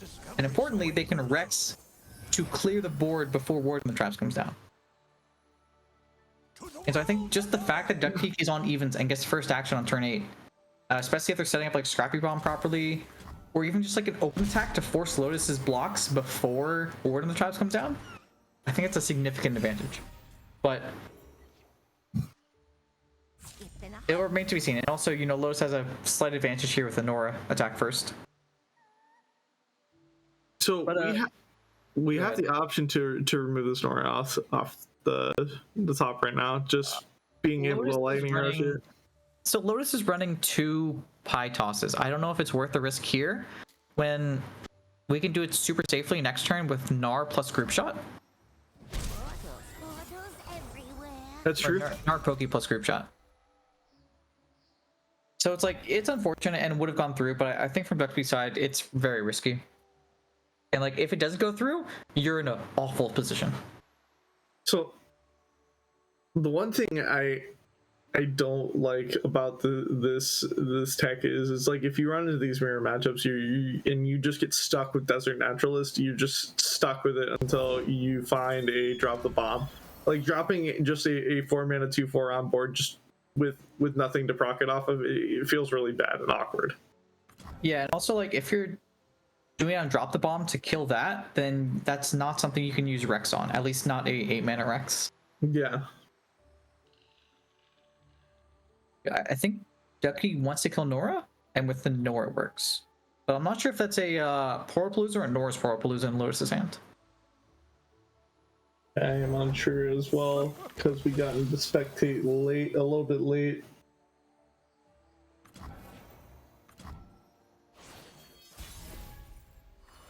So we see a buffed up Portal Scholar. A 4/5 Portal Scholar off the top for Lotus Esports right now. Honestly, you can just drop this onto that Gnar, just to block that Gnar right now. So, so like, now if Duck Peak thinks that their only way in the game is to gamble on Lotus not having a High toss, they can, what's it, Electric Surge, Thunder Surge? The Lightning Rush. Lightning Rush. But this is a extremely swingy gamble. I like to play it safe and just ignore it. That looks like a little much. Yeah. So okay, I was talking earlier when we saw this deck first of Lotus's deck not having like any removal. There's Pie Toss, Buried Nice, and I believe that's it. Pie Toss, Buried Nice, 2/3 Sisters, which is like pseudo removal. So once Duck Peak has this Broadmane down, everything that Lotus is going to love and hold dear is going to disappear. So they just need to flood the board faster than Duck Peak can remove efficiently. Doors to adventure. Agreed. And we see. Yes, of course. Man. Go infinite. Yes, you're right. Go infinite with portals. How could we not have seen that line? This is actually fine because we can just group shot the 4/1 and still. Reach the 4/1. I think now might be the time to Lightning Rush. Yes, we lightning rush. I think we lightning rush Lenora here, right? Yeah, I'm saying now is like the other times. If they had the Pie Toss, it would be very punishing, and we still haven't seen any reason why they do or don't necessarily. But this would have been the least risky line to play it. I think it's. Is it Jin? This Jin is at 1. It's gonna be really, really rough this game. That's fine. You know, like 12 is just 11 more than 1, so like it's. You're right. You're right. You're right. Taking a page from my book, think positive. This is really. I think I like the open attack. You're only losing to like that one card. 3 Sisters. Yes. Failure Tellstones. The original Tellstones. So now I believe it's Broadmane on Nora. Now here's the one thing. Buried Nice is starting to look a little spooky. It's Yes. not too spooky yet, but if we play Broadmane, it's starting to look a little spooky, and there's only one of. But at some point, you lose more by trying to play around stuff than by just saying, if they have it, they have it. These people just need a I strong agree. hand to guide them. I do like this line a lot. And not by yours. It was a second Nora.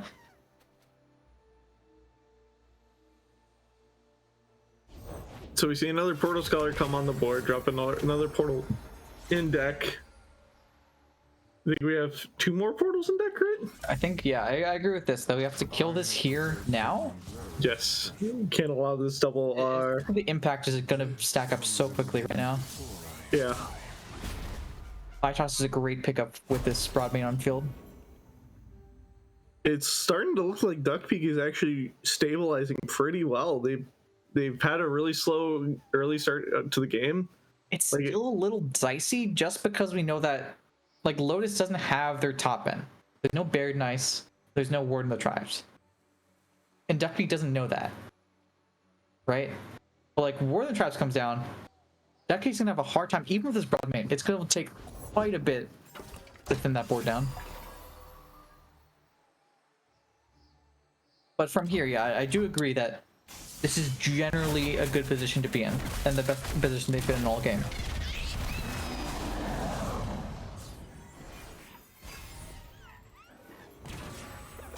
Oh, we pulled 4 portals. We pulled 4 portals. Oh my god. Wow. Wonka. Holy cow. That's actually massive for for Lotus right now. Okay. What do you say?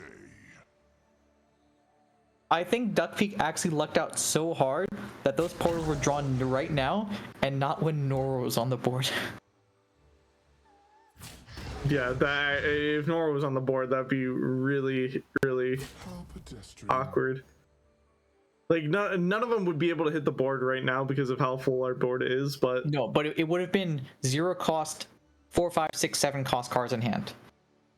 And like, the thing with like having Broadman in the field, especially in this deck, you don't have that many pings. And if you need to double ping everything, you're kind of gonna run out. Duck Peak has a great hand to like go long with this Broadman, but if you're able to just like remove 1 card with 1 spell, that's where you want to be. And if it's like, you know, Kelp Maidens, that's a pie toss. If it's Leviathan, that's a little harder. yeah, hitting another group shot here is going to be massive for the side of Duck Peak. Yeah. But now we're just in this awkward stage of how are we going to be able to stabilize now again. I think we're in 8-drop waiting room between these 2 decks. Yeah. Terrible things lay inside. I think the worst thing for Duck Peak would be Lotus drawing Buried into Warden. Because they could Buried on defense, Warden on offense, swing for like 40. Yeah. We're going to see Pytos get hovered over the Kelp Maidens. We're down to the last 5 minutes of this game. 10 minutes, what do you mean? Sorry, 10 minutes. I'm talking about before we hit overtime. We see another 3 sisters get hit, Trinket Trade and Lightning Rush inside of Lotus Esports right here. It just matter, yeah, the Lightning Rush. We want to get this Broadmane off the board right now. It seems very risky to just send it though. There's a chance that Duck Peak's going to play Condense on this Broadmane at some point next turn.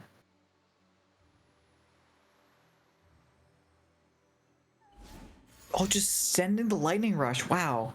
Yeah, just getting... Oh, we're going for the Jhin instead. I kind of like Lightning Rush in response as well. Okay, double ping. I will give them a show to remember. Wait, how big is this Jhin that Lotus seems scared of it? Jhin is at least halfway right now. I can't see it. Okay. It's 6 out of 12. Okay, 6 out of 10. 6 out of 12. Or 12, yeah. Numbers. It's okay. We're card gamers. We can't read numbers.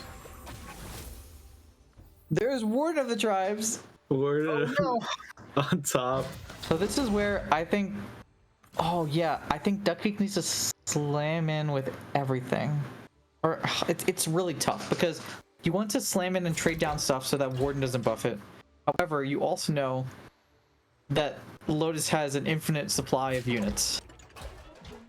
I think this was 100% correct to block with the jump construct. I think we're supposed to hit the. I think we were supposed to throw the 2/2 under the bus.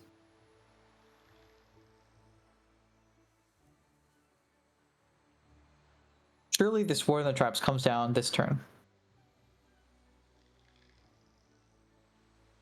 I'm okay with it not coming down this turn. I'm okay with waiting next turn because if we do this now, it just gives Duckpeak the option to just blow all their mana. Yeah, you're right. And do that. Whereas if they do it next turn, it's more to our benefit.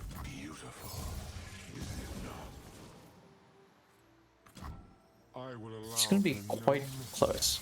Ooh, I should check how many in this deck.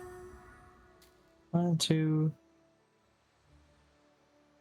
I think Duckpeak gets +2/+2 from have they played a junk construct?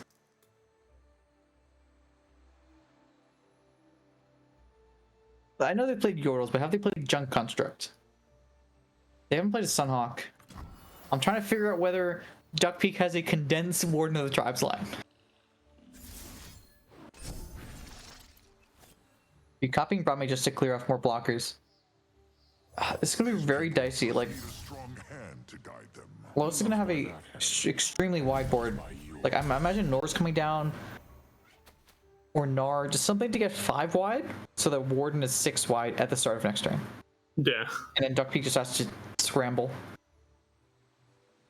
Technically, a full block will do it. And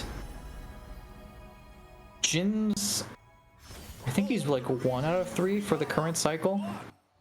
We get one. Stunned off of Jin. We get one more.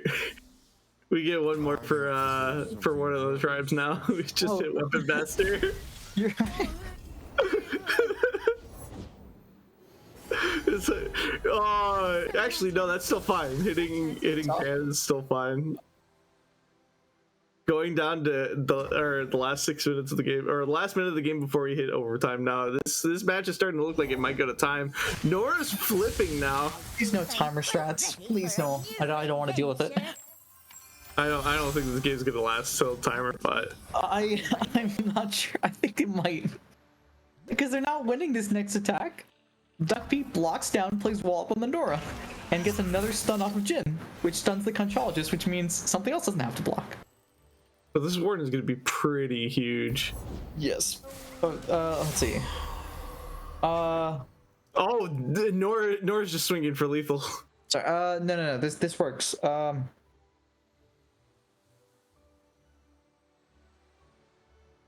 You condense. I don't know. You ping with Broadmane. Yeah. That stuns the Fae. So now you have Jin's leveled. Okay. Anyway, you get to play Lightning Rush on the Nora and wall up on the Warden of the Tribes, and it's fine. Take your place, and our show will begin. We are still losing our board here. Just a little bit. So what, do we just Lightning Rush at Broadmane? I think we Lightning Rush like the 3/2 Broadmane. I don't like that. It's disrespectful, but I like it a lot because we're able to play the Broadmane. We're able to play that Broadmane again next turn. I don't like disrespecting a pie toss. I know it goes through, but it's so scary and you lose on the spot. Yeah, that's what I want to do. This is exactly what I want to do. I don't think a 3/2 versus a 1/1 left on board matters. And also it's trading down, which means it's just 1 damage versus 3 damage into this air. Yes. I like that so much better. And it's like, yeah, of course we know Lotus doesn't have it, but that's caster vision. All right, and for those of you watching at home and seeing that timer tick down, the way it works is when the middle timer hits 0, whoever has more negative time loses, which is currently Duckpeak. It's just more negative time overall, though. No, it's this round here. It's just whoever has a smaller, like a more negative number on the sides. Oh wait, it's still not going to be enough. Who's small? Rex is so tiny. Rex is so tiny right now. Okay, I think what it actually is. What? Why? I mean, we're doing this because we want an extra know. 4 day. I want our Jin alive. I think we can't pull the 8-7, unfortunately. Why? Jin is losing regardless. I don't know about that one. I think we play Broadmain and we condense Broadmain and do it again. Because we need to have a wide board.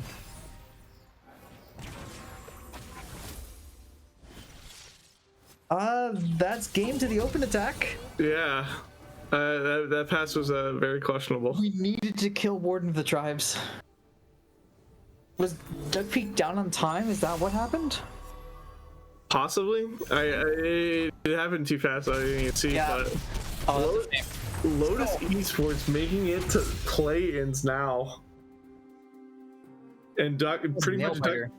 Duck Peak is now not going to be able to make playoffs. They're out of the season now. Yeah.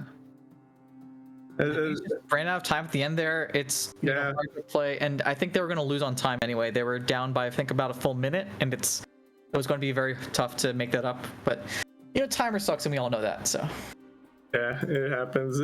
That's the hard part about these collaborative sets is like with having too many cooks in the kitchen, you're having basically fighting back and forth. You're running out of time now. You're using a lot of your time, and then you have situations where like you need more time to think crucially, and you don't have enough time, and it could cost you the game right there.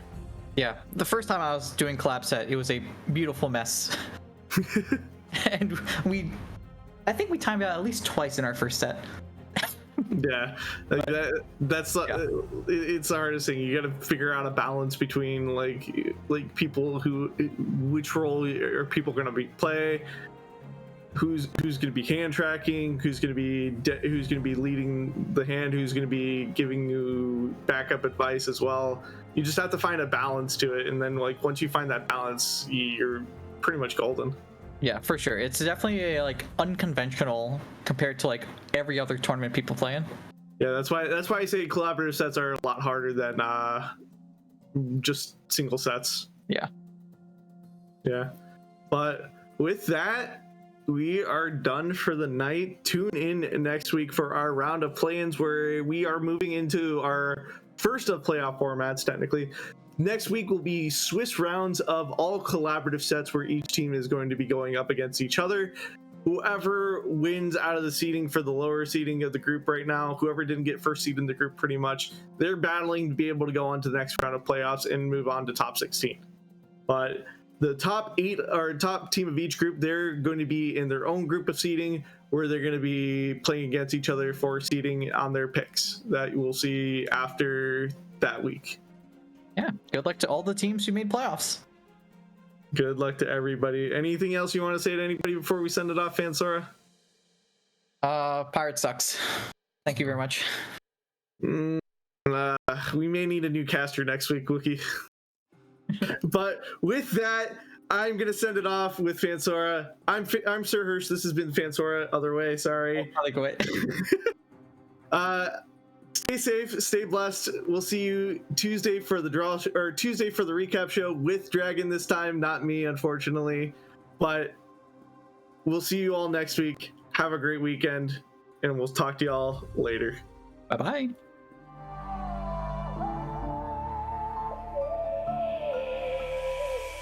Call down the reckoning to bring back hope and peace. Restore our Gloria to live forever. Bring down the dark regime. I know how to unleash eternal power.